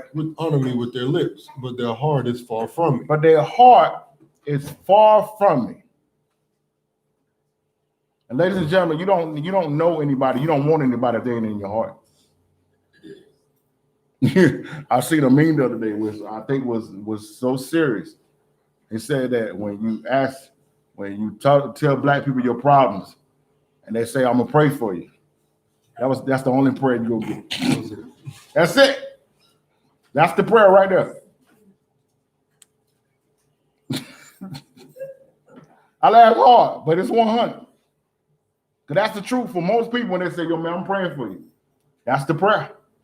That's the best it's gonna get. And Yeshaya said, listen, your heart is far from me. And why is their heart far from me? Why? But in vain they do worship In vain they do worship him. Teaching for doctrines the commandments of men. Teaching for doctrines. What are they teaching for doctrines, D? The commandments of men. Not the law, not the scriptures, but what? the commandments of the men. commandments of men. You see how this happens? Now watch this, verse 9. Just like it, verse 10. And he called the multitude and said unto them, Hear and understand. Hear and understand. Not that which goeth into the mouth defileth a man, but that which cometh out of the mouth, that this defileth a man. Now, ladies and gentlemen, we know this verse, people are using this verse for all type of reasons, to justify eating unclean food and everything. All you had to do is just be reading at the beginning of the chapter. You notice that he was talking about eating with unwashed hands. They had bread and wine on the table. No pork and shrimp on the table. Okay? Stop gassing yourself. Right? Say, hear and understand. Look what he said in verse 12. Then came his disciples and said unto him, Knowest thou that the Pharisees were offended after they heard this saying? Ladies and gentlemen, hold up, Salaki. Give me Sirach 32. Before you read that Sirach 32, read that again. Then came his disciples. And said unto him, what did he say? Knowest thou that the Pharisees were offended after they heard this saying? So ladies and gentlemen, as the Pharisees came to him trying to attack his disciples, when he responded with the truth, notice what upset them, what offended them. The truth. When he called them actors. And this happens quite often. I never understood how people who say they believe in the Bible are upset with you when you read the Bible. You know how many times I've been told, hey man, you can read them in the scripture you want to. I don't care what they say. And I ain't talking about nobody in the streets. Leaders in the church. I mean, you can quote as many verses as you want. Don't matter. What? I'm gonna show you why. Sirach 32, verse 15. He that seeketh the law shall be filled therewith. So those who are seeking the Most High, those who are seeking His law to understand, they are going to be filled with His Spirit. They're going to be filled there with that law. They're going to be filled with His presence. But go ahead. But the hypocrite. But the who? The hypocrite. That actor, that one that's pretending, will be offended thereof. Will be offended. The only person that is mad when the truth comes out is the words that's an actor. Because we was talking about that Thursday night. My brother, Pastor Ken Schools, on his barbershop talk, we had a new guy on there, and people were going around the round table telling their experience with the truth and how we came into the truth. And I had to tell them, I said, listen, I was a Baptist pastor. My little brother came to me with a video. I didn't want to hear it. I denounced it. I told him that joke was crazy. Until the Bible opened up, I had to look in this Bible and find out that I was off.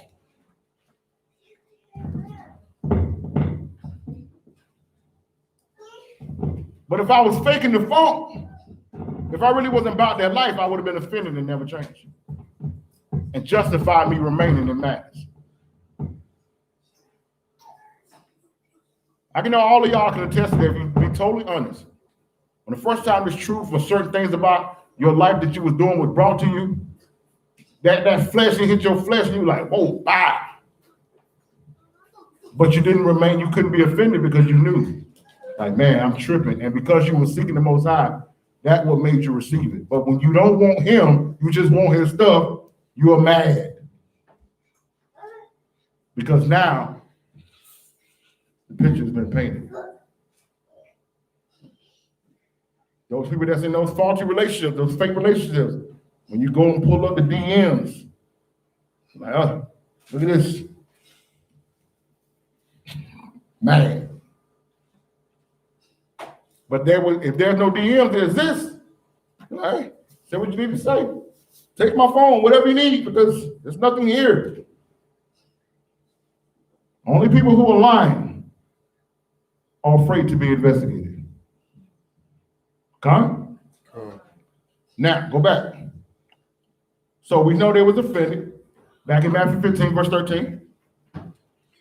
But he answered and said, every plant which my heavenly Father has not planted shall be rooted up. Now, notice that Hamashiach said, every plant that his Father hasn't planted.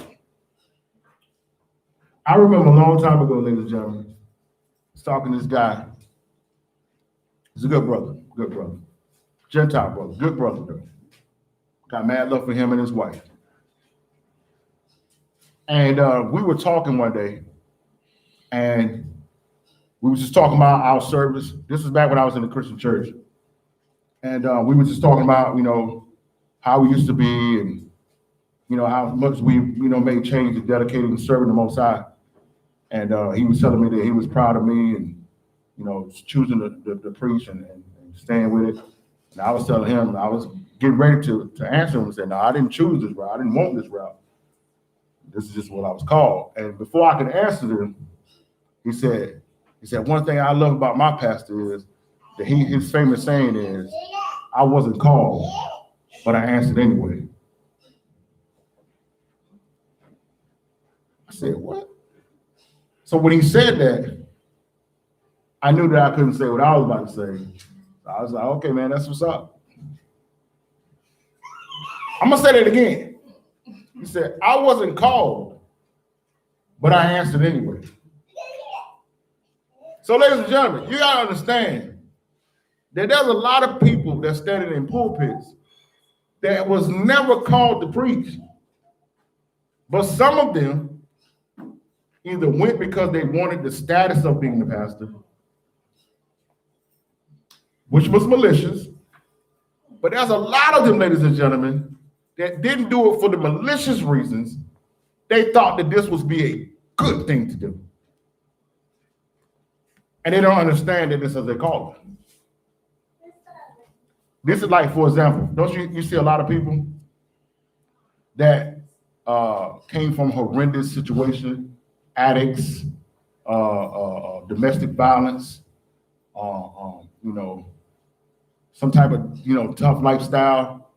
They get saved, they get a couple of Bible scriptures under their belt, and the next thing you know, they're a minister. And every time you see them preach, it's the same message from year to year to year to year. That's never nothing different. It's 20 years later, and you're still telling me about how you used to be an addict and you're not an addict no more. 20 years later, you're telling me how you got saved out of domestic violence relationship. It's 20 years later, you're telling me how you was in the streets and on your way to prison. And the Lord's out there. No new testimonies, no new nothing. It's the same thing over and over and over. It's because they felt like that they was doing a good thing by trying to share. It really wasn't malicious. They just didn't have anybody to tell them no different. But that's why he said, read that last part again. He said, every what? Every plant which my heavenly Father has not planted shall be rooted up. Shall be rooted up. And ladies and gentlemen, what has happened the last 4 or 5 months? Rooted up.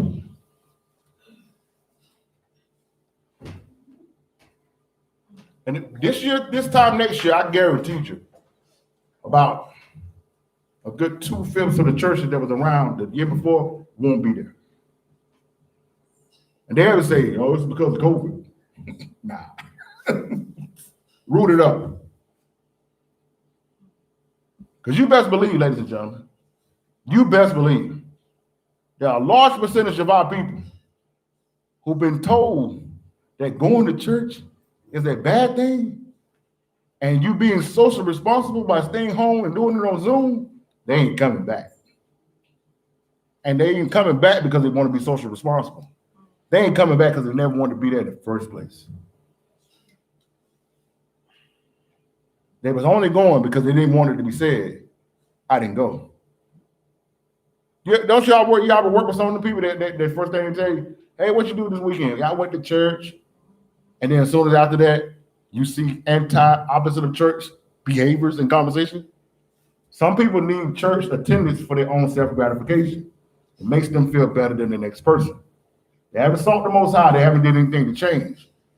But church attendance gives them a, what they say, what's the old saying, D? I gave the Lord some of my time. But he don't want some of your time. He want all your time. He don't want 2 hours on Sunday. He wants 7 days a week, 24 hours a day. Specifically Friday, sundown, Saturday, Sunday. Is it the Most High you want? Or is it this stuff? Watch this. Give him verse, he said it's going to be plugged up. Look at what it said in verse 12. Verse 14. Let them alone. Let them alone. They be blind leaders of the blind. They be what? Blind leaders of the blind. Blind leaders of the blind. Because, ladies and gentlemen, you can't be led by someone who don't know unless you're blind. And you got to be blind to this truth if you're doing some of the madness that we're seeing going on in these churches. Blind leaders of the blind. Because a lot of us was up under some blind leaders, and then as soon as we realized, our eyes opened up, we got out of Dodge. You understand? Watch this. What else, D? And if the blind lead the blind. And if the blind lead the blind, both shall fall in the ditch. Both shall fall in the ditch. Y'all trying to go in the ditch? And she said, no. Is it the Most High you want? Or this is his stuff? Now, let's go to Luke 15. Now, this is that Matthew 15 wasn't so bad. That was a little rough. But Luke 15 is the one that I'm going to be watching my back for the next 2 or 3 weeks. Because this is going to probably ruffle the feathers of a lot of different people. Because this is the go-to parable for a lot of sermons, the go-to parable for a lot of people who have been living outside of the will of the Most High. It is the parable, what they call the prodigal son. I shared this with my deacon about 4 or 5 years ago, and we haven't really brought this out to the people because we knew that this was not something that a lot of our people were ready to receive yet.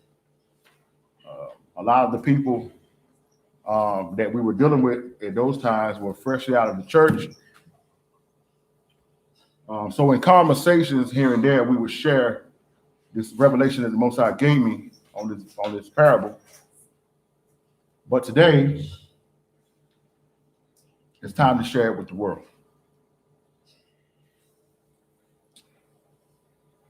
Would anybody, and I don't want you to think that there's a right or wrong answer here. I just want to give some type of clarity to it. If I would ask you, how many of y'all have actually heard of the parable of the prodigal, what they call the prodigal son? Everybody have heard this one, right? What would you say that that parable is about? Anyone?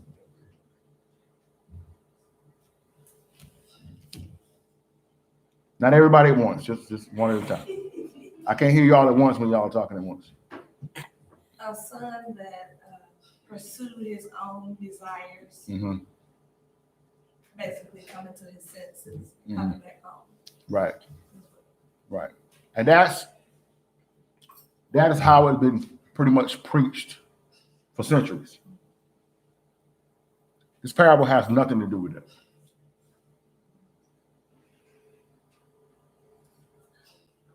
The reason why this parable has been preached that way because through the religion of Christianity, they do what they call sermons. And sermons are philosophical presentations based on an ideology a pastor or a minister wants to insert to the people. It's a motivation, some type of motivation, some type of word of encouragement or empowerment. It doesn't necessarily have to be true to the context of what the scriptures are saying. So the reason why, ladies and gentlemen, you can see people use verses like Luke 15 and Jeremiah 20:29 when they say, I know the thoughts that I have for you, thoughts of peace. And when they go to Ezekiel 32, that's why Ezekiel 37, that's why we were doing our time before we started the broadcast. I asked her, I said, what is that talking about in Ezekiel 37? Because most people will say you can have a dry place in your life and you go, no, that's not what it's talking about. So, and the reason why we get these symbolic understandings of things is because we've been looking through this Bible through the lens of a Gentile. We've been looking at this Bible as a, even when people say basic instructions before leaving earth. No, you're not leaving earth. You're going into the earth and then you're going to rule on earth for 1,000 years. You ain't leaving earth. So that's what I'm saying. It's just these little sayings that people say. These things are not true. You're not going anywhere. You're going into the habitation of Abraham's bosom. You're going to be there until Yeshua comes back. You're going to raise and we're going to live right here for 1,000 years. You're not leaving earth. This is the difference between following religions and following the Father. So, ladies and gentlemen, this first of all, this parable is not a prodigal son. This parable is about the 12 tribes of Israel. And the reason why you see youngest son, eldest son, is because the youngest son is Ephraim. He was a son of Joseph, who took on the tribe and replaced Dan. Joseph, because he married an Egyptian, technically lost the status of a father of a tribe. Ephraim, his sons Ephraim and Manasseh took on the tribe, so Joseph and Manasseh was, in a sense, moved out. So Ephraim is the youngest son that we're going to talk about initially, and the oldest son is Judah, the southern kingdom. This is not talking about a symbolic story of a person coming home. This is talking about Israel itself coming home. Israel truly choosing the Father and not the Father's goods. Now, I remember when the Most High gave me this revelation about 4 or 5 years ago, man. We was talking about it one of the Shabbats when it used to just be me and him, and we were sitting over there to the crib. I was like, yo, man, this had nothing to do with this. This is about us. This is about the 12 tribes. This is not about some particular person coming back to the Father after living wicked. No, this is the 12 tribes coming back to the Most High. Yes, ma'am. I've also heard a sermon of the bitterness of the son that stayed home. Yeah, that's another way they flip it. Yeah, he was mad because he was doing right. No, he wasn't. You're gonna start find out he wasn't doing right either. We could have made this just a lesson itself, going back into 2 Kings and all that, but we're not gonna do that today. We can show you the real deepness of this and show you how slowly but surely Israel crept away from the Most High. That's why I gave you Jeremiah 2 first, so you can understand what's being brought out here. This has nothing to do with some wayward sinner coming back home to the Father. This is about the 12 tribes coming home to the Most High. You're going to see this today. Luke 15, verse 11. And he said, a certain man had 2 sons. Now, right there, they say right there, 2 sons, Ephraim, Judah. My brother, Pastor Jody Turner, up in Statesville, has been preaching on the 2 witnesses for the last several weeks. When you hear the religion of Christianity, they say, who are the 2 witnesses? Oh, that's Moses and Elijah. No. It's madness. The 2 witnesses are Judah and Ephraim, Israel and Judah.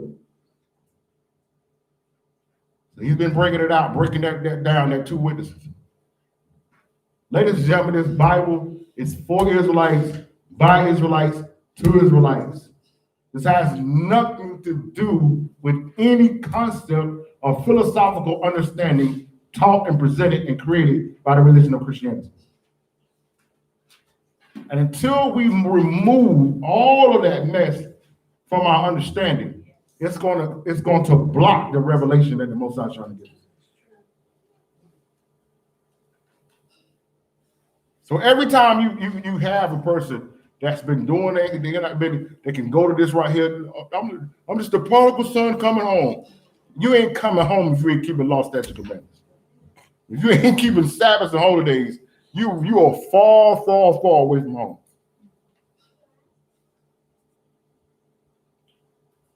Okay, the Most High, Yeshua didn't die for you to stop drinking.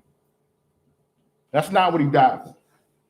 And he's happy. He'll give you the strength to do that. But that's not the testimony. That's not the testimony that you stop fornicating. That's part of it. That's great. But a lot of people have cut some bad habits out of their life and still would be the only way to hell. We got to remove every ounce of the religion of Christianity from our lives. Every bit of it. Read that again. Luke 15 and 11. Watch this. A certain man had 2 sons. Mm-hmm. The younger of them said to his father, Father, give me the portion of goods that falleth to me. And he divided unto them his living. Now, are we know this to be true, that this is Ephraim? Because once in 1 Kings, the 12th chapter, when they began to start their own nation, Israel and the southern kingdom of Judah, all of the nations the tribes begin to hover around each other and be now focused on the agenda of their nation, the agenda of their people, versus seeing themselves as operating as one unit. So before that, when they came into the land of Canaan, the Most High gave a particular inheritance to everyone. Like, for example, Gad and Reuben, they had cattle. So they were the one that was in charge of that. You know what I'm saying? And then you had like Dan was the one that created all the beautiful stuff that was in the tabernacle. Judah was the kings and the Levi was the priests. Everybody had a particular thing, so they was always operating as one unit, working for the common goal, pleasing the Most High. Once there was a split, then everybody started kind of worrying about themselves. So this is Ephraim saying here, it ain't really about all of us us together no more. Let me get what's mine. I'm outie. See how much deeper that is, how much different that is than just some young guy going to a daddy. Amen. Let me get that what's mine. Because if you think about it, ladies and gentlemen, what person can go to his father and get his inheritance if his father's still living? But when we couldn't have known that. So this ain't pointing fingers, but it's just, we got to look at this thing. When we're looking at it through the eyes of who we are, everything is seen different now. Watch this. Verse 13. And not many days after, the younger son gathered all together and took his journey into a far country. Right. And there wasted his substance with riotous living. Now, so he went off into a far country because why? You can't stay in the presence of the Most High and live the way you want to live.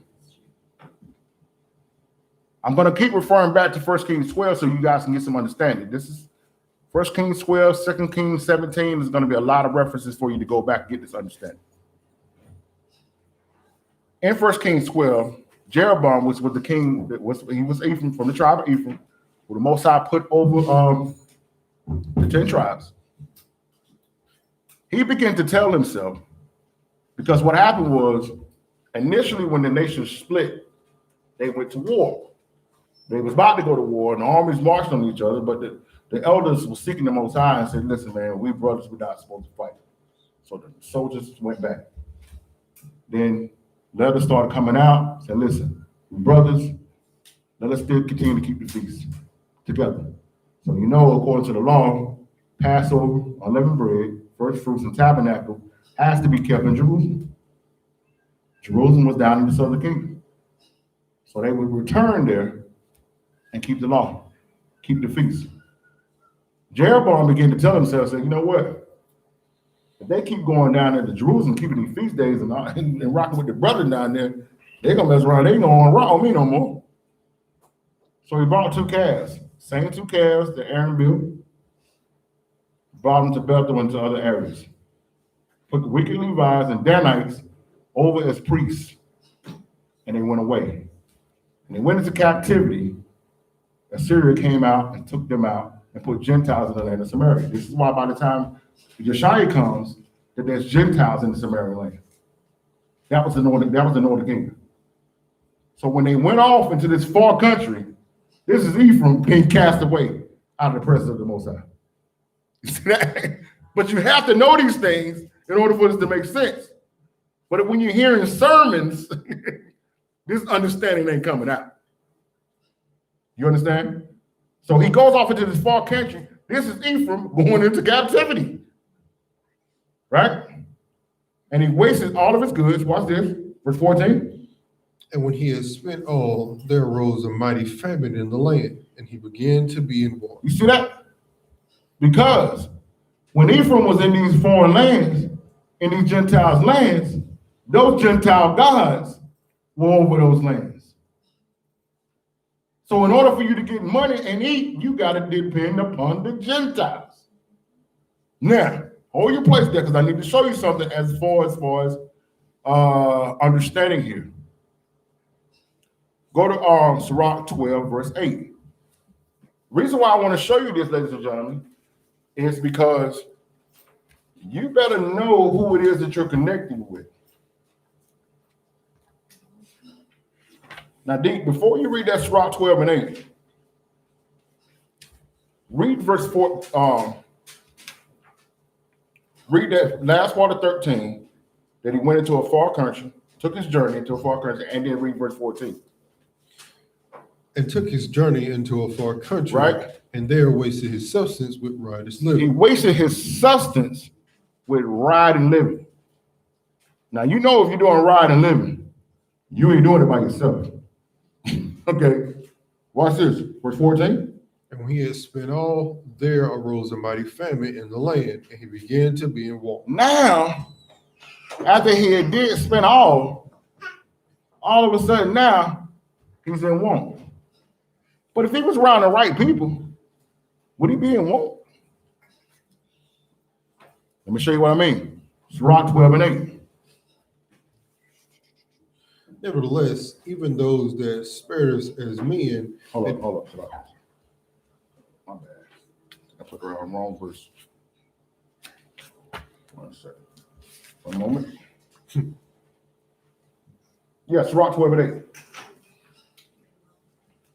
Nevertheless, even those that spared us as men and did spend was. So no, it's Sirach 12 and 8. Oh, my bad. Yeah, okay.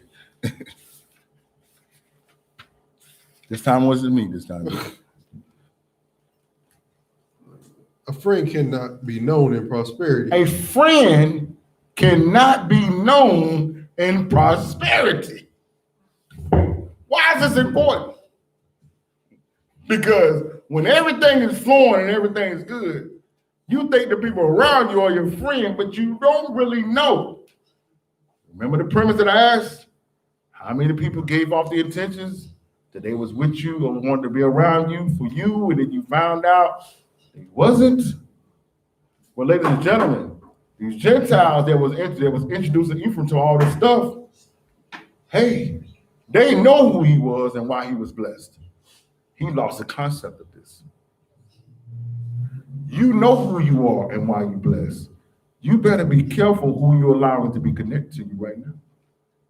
Read that again. It says what? A friend cannot be known in prosperity, Mm-hmm. and an enemy cannot be hidden in adversity. And an enemy cannot be hidden in adversity. You know how they always say, if you want to find out who's with you, lose your job, lose your car, lose your money, and those who there support you, that's your real friends.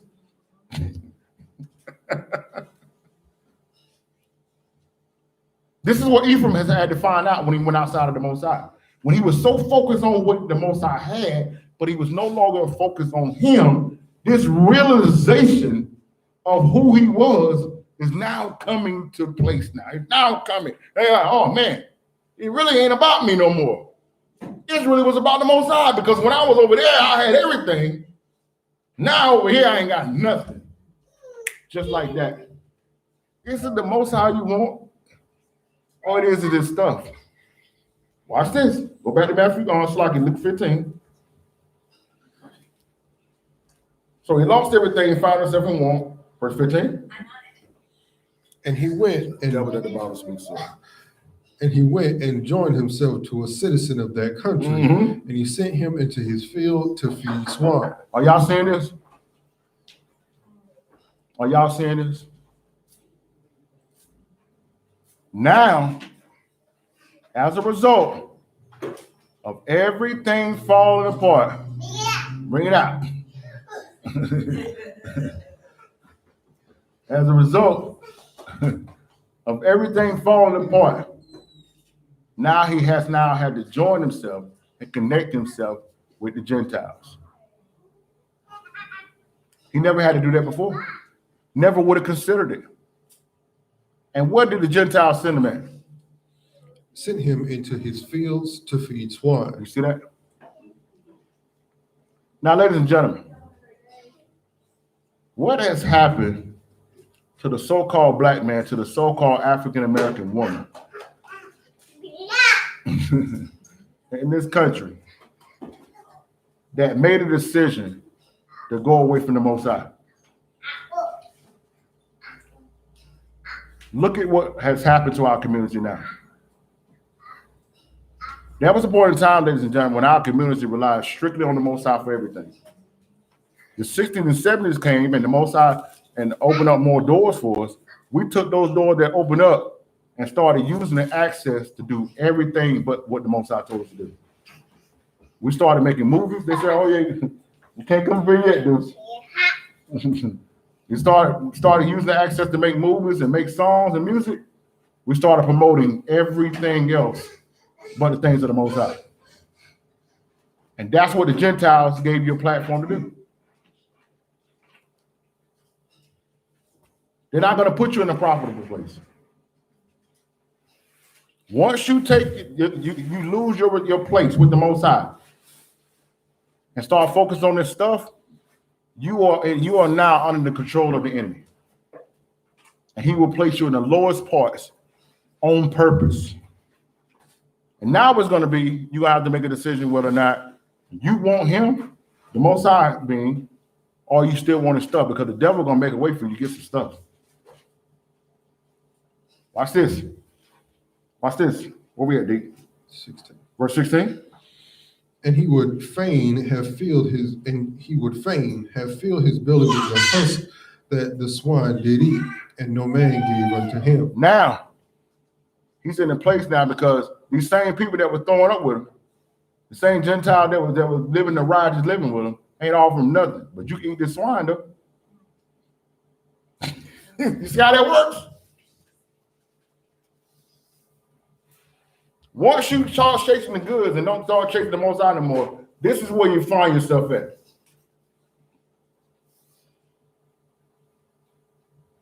This is what happens. Watch this. Verse 17. And when he came to himself, he said, how many hired servants of my father's house has bread enough and to spare, and I perish with hunger? Now, here's this Ephraim now, probably coming into the religion of Christianity.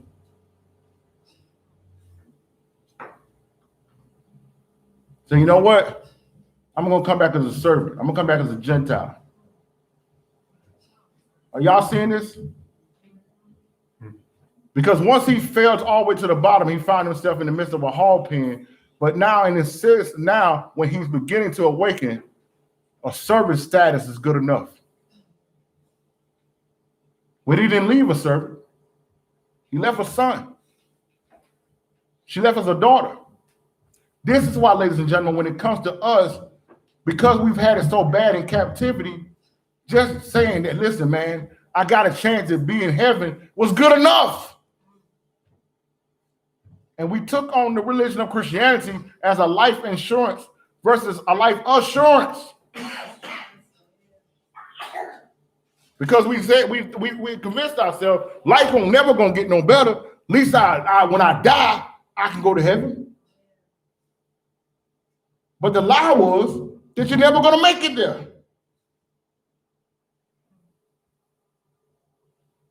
Because you was operating outside of who you were. Y'all gotta watch this now. Watch this. You see how this story is completely different when you see it from the perspective of what it really is? Watch this. Verse 18. I will arise and go to my father, right, and will say unto him, Father, I have sinned against heaven. I've sinned against heaven. And before thee. And before thee. Go ahead. And am no more worthy to be called thy son. Make me as one of thy hired servants. Now, this sounds righteous, doesn't it? This sounds from a spirit of humility, doesn't it? But this is an evil report.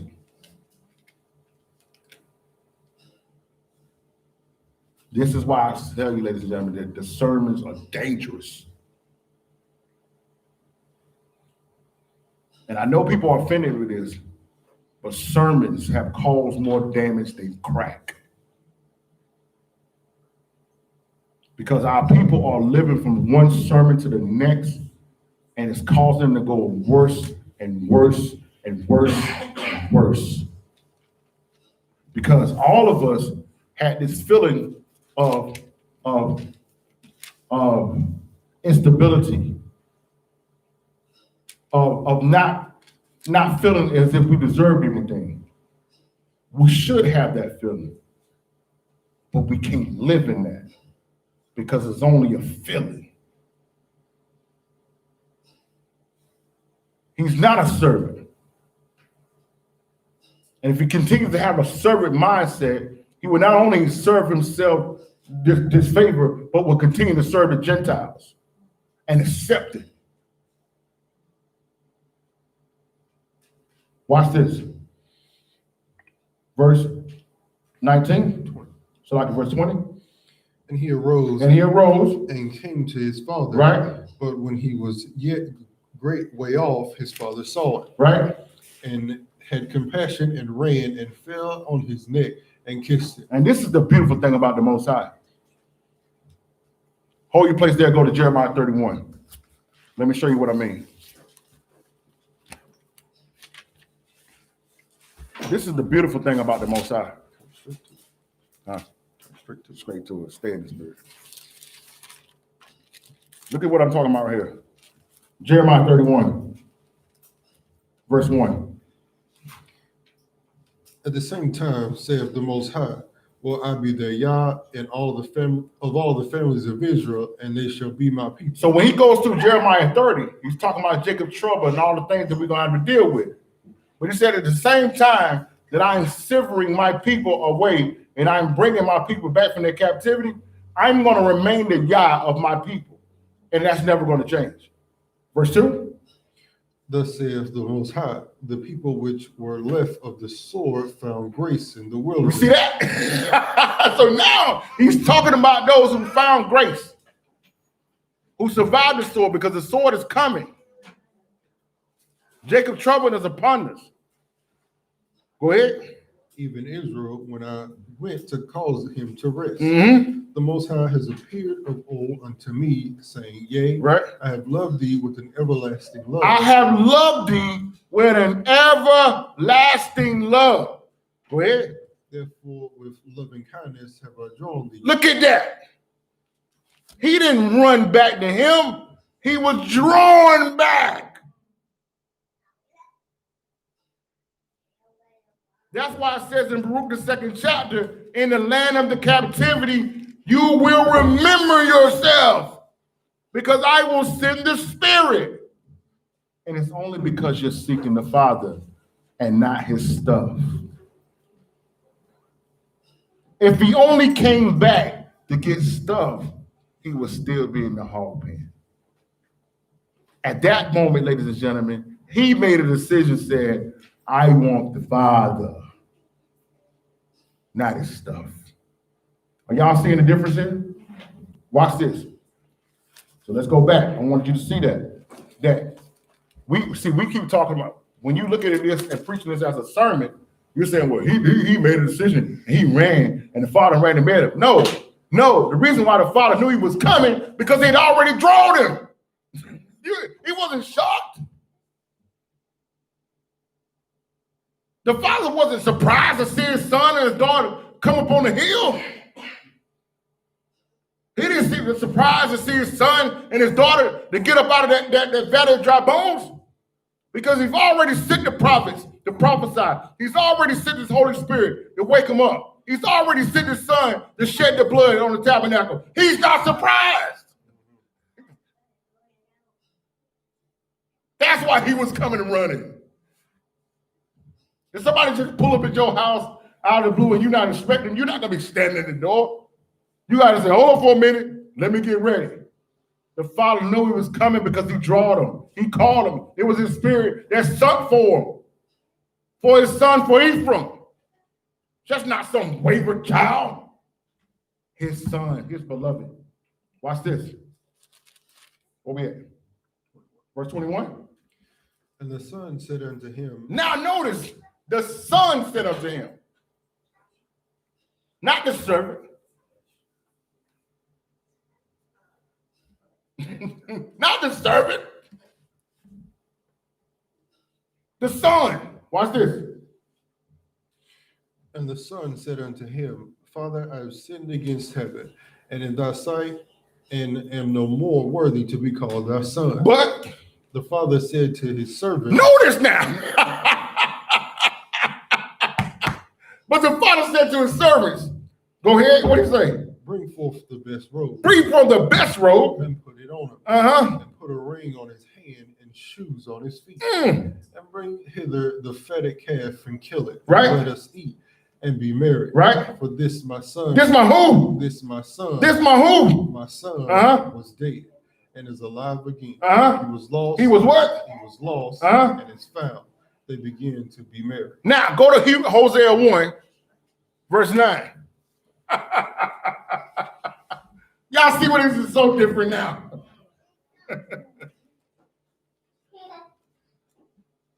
Hosea 1 and 9. Then said Yah, call his name, lower me, for ye are not my people. See, right here, this prophet Hosea was prophesying to the nation of Israel. And he told them, you call them lower me because you're not my people. When Ephraim chose to go away in that far country because he was so focused on his stuff and not him anymore, he lost the right to be called his son. But, verse 10. Yet the number of the children of Israel shall be as the sand of the sea, right, which cannot be measured nor numbered. And it shall come to pass that in the place where it was said unto them, ye are not my people, there it should be said. Where it gonna be said at? There it shall be said unto them, ye are the sons of the living Yah. Y'all see that? Now, let's go deal with Judah, aka the eldest son. Let's go back. Now, verse 25. Remember, this is Judah. When Yeshua came on the scene, who was in Jerusalem? One in Judea? Judah, Benjamin, and the righteous Levites. They was there the whole time. Did they earn the right to be there? Or was it done to fulfill the prophecy? Let's find out. Verse 25. Now his elder son was in the field, and as he came and drew nigh to the house, he heard music and dancing. And he called one of the servants and asked what these things meant. And he said unto him, thy brother is come, thy father has killed the fatted calf, because he has received him safe and sound. And he was angry. Why would he be angry? Why would he be angry? Go ahead. And would not go in. Therefore came his father out and entreated him. And he answered, saying to his father, Lo, these many years do I serve thee. Hold on. He said what? Lo, these many years do I serve thee. These many years do I serve thee. Neither transgress I at any time thy commandment, and yet thou never gavest me a kid that I might make merry with my friends. Y'all see that? So he was worried about the goods too. He was only standing around doing the work so that he can get what he wanted. And he was still working, hoping to get something, but now it was there for the Father. He had nothing to do with the Father. He was doing the work to get what he could get.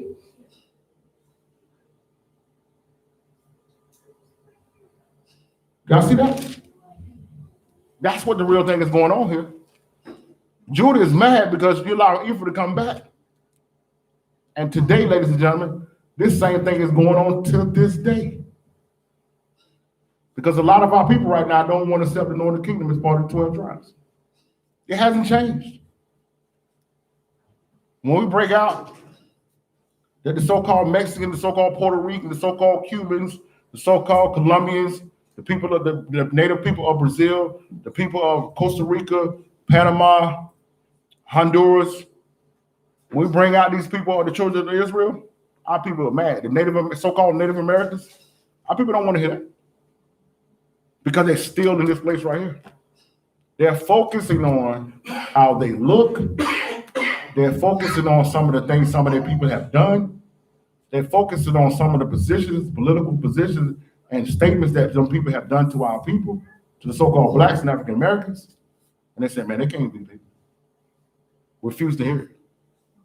So they want to convince themselves about some Afro-Mexicans. No, that's Issachar. Afro-Cubans. No, that's Manasseh. Afro-Puerto Ricans. No, that's Ephraim. You know, Africans. No. These are the children of Israel. We got the books to prove it. We're going to drop all this in the coming weeks. We're going to prove that it went into slave ships. We're going to prove all that. Judah is still holding this animosity till this day because they were staying with the Father for the goods and not for the Father. As if it was some of the most black, dark-skinned vipers that's been in our community taking advantage of us as well. like, are you serious?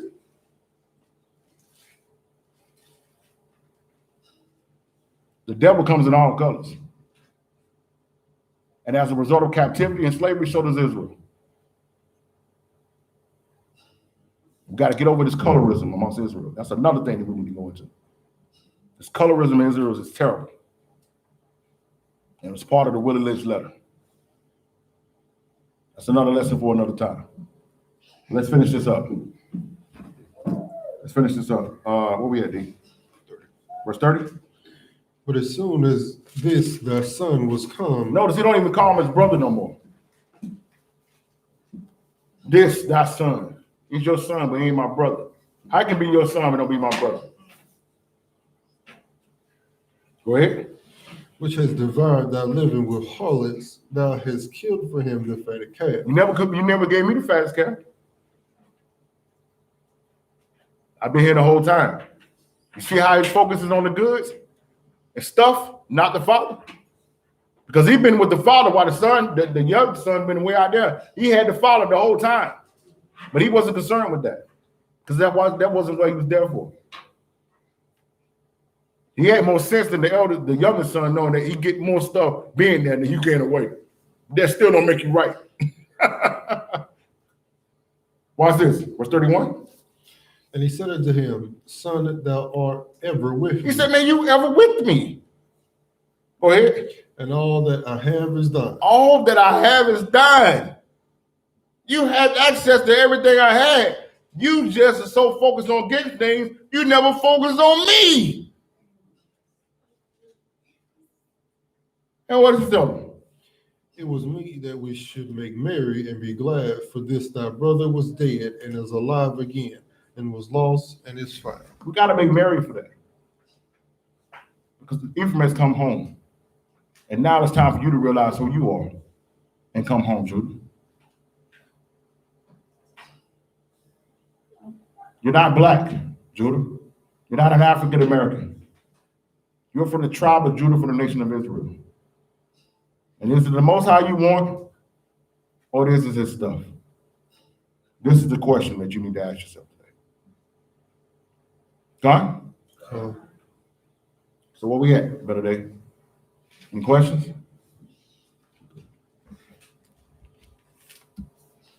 Any concerns? We good? Kids, we good? Y'all looking mad relaxed over there. Mad relaxed. I want to start seeing the pencils and paper move, kids. If I ask you precepts and questions, you should be able to answer. All right. All right. So we pray and hope, ladies and gentlemen, that something was said here today that inspired you, that empowered you, that gave you some type of inspiration to do a self-analysis of your life and to look at this thing from a deeper perspective. Is it the Most High you want, or is it this stuff? And I'm going to tell you right now, there's nothing greater than having the Most High. Because when you have the Most High, you have everything. Stuff is temporary, but having him is everything. Okay? So today, we'd like to give all praise, all glory, all honor to Ahaya, Baha Hashem Yeshaya, His precious Ruach, everything that's taking place here today. It's one of those things that just make us look at ourselves and really, really, really appreciate what the Most High has done. Not only what he's done, but what he's doing. And what he will continue to do in our lives. As we always say, ladies and gentlemen, continue to be steadfast, unmovable, always abounding to the work of the Most High. We want you to know that we love each and every one of you. Continue to be steadfast, and he will be steadfast with you.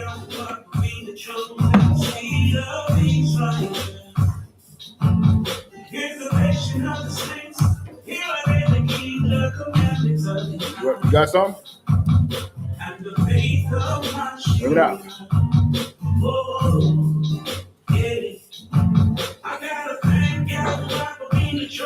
You got it.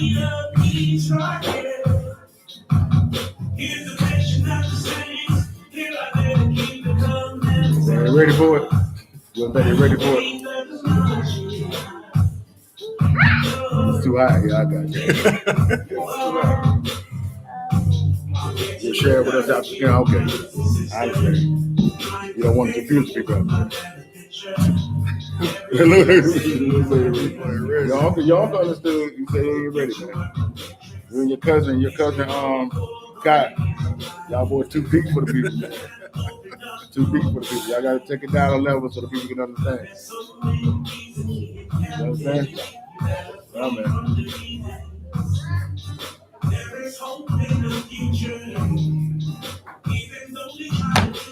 As we always say, ladies and gentlemen, continue to be steadfast, unmovable, always abounding to the work of the Most High. I want you to know that we love each and every one of you. Rakatah. Shalom.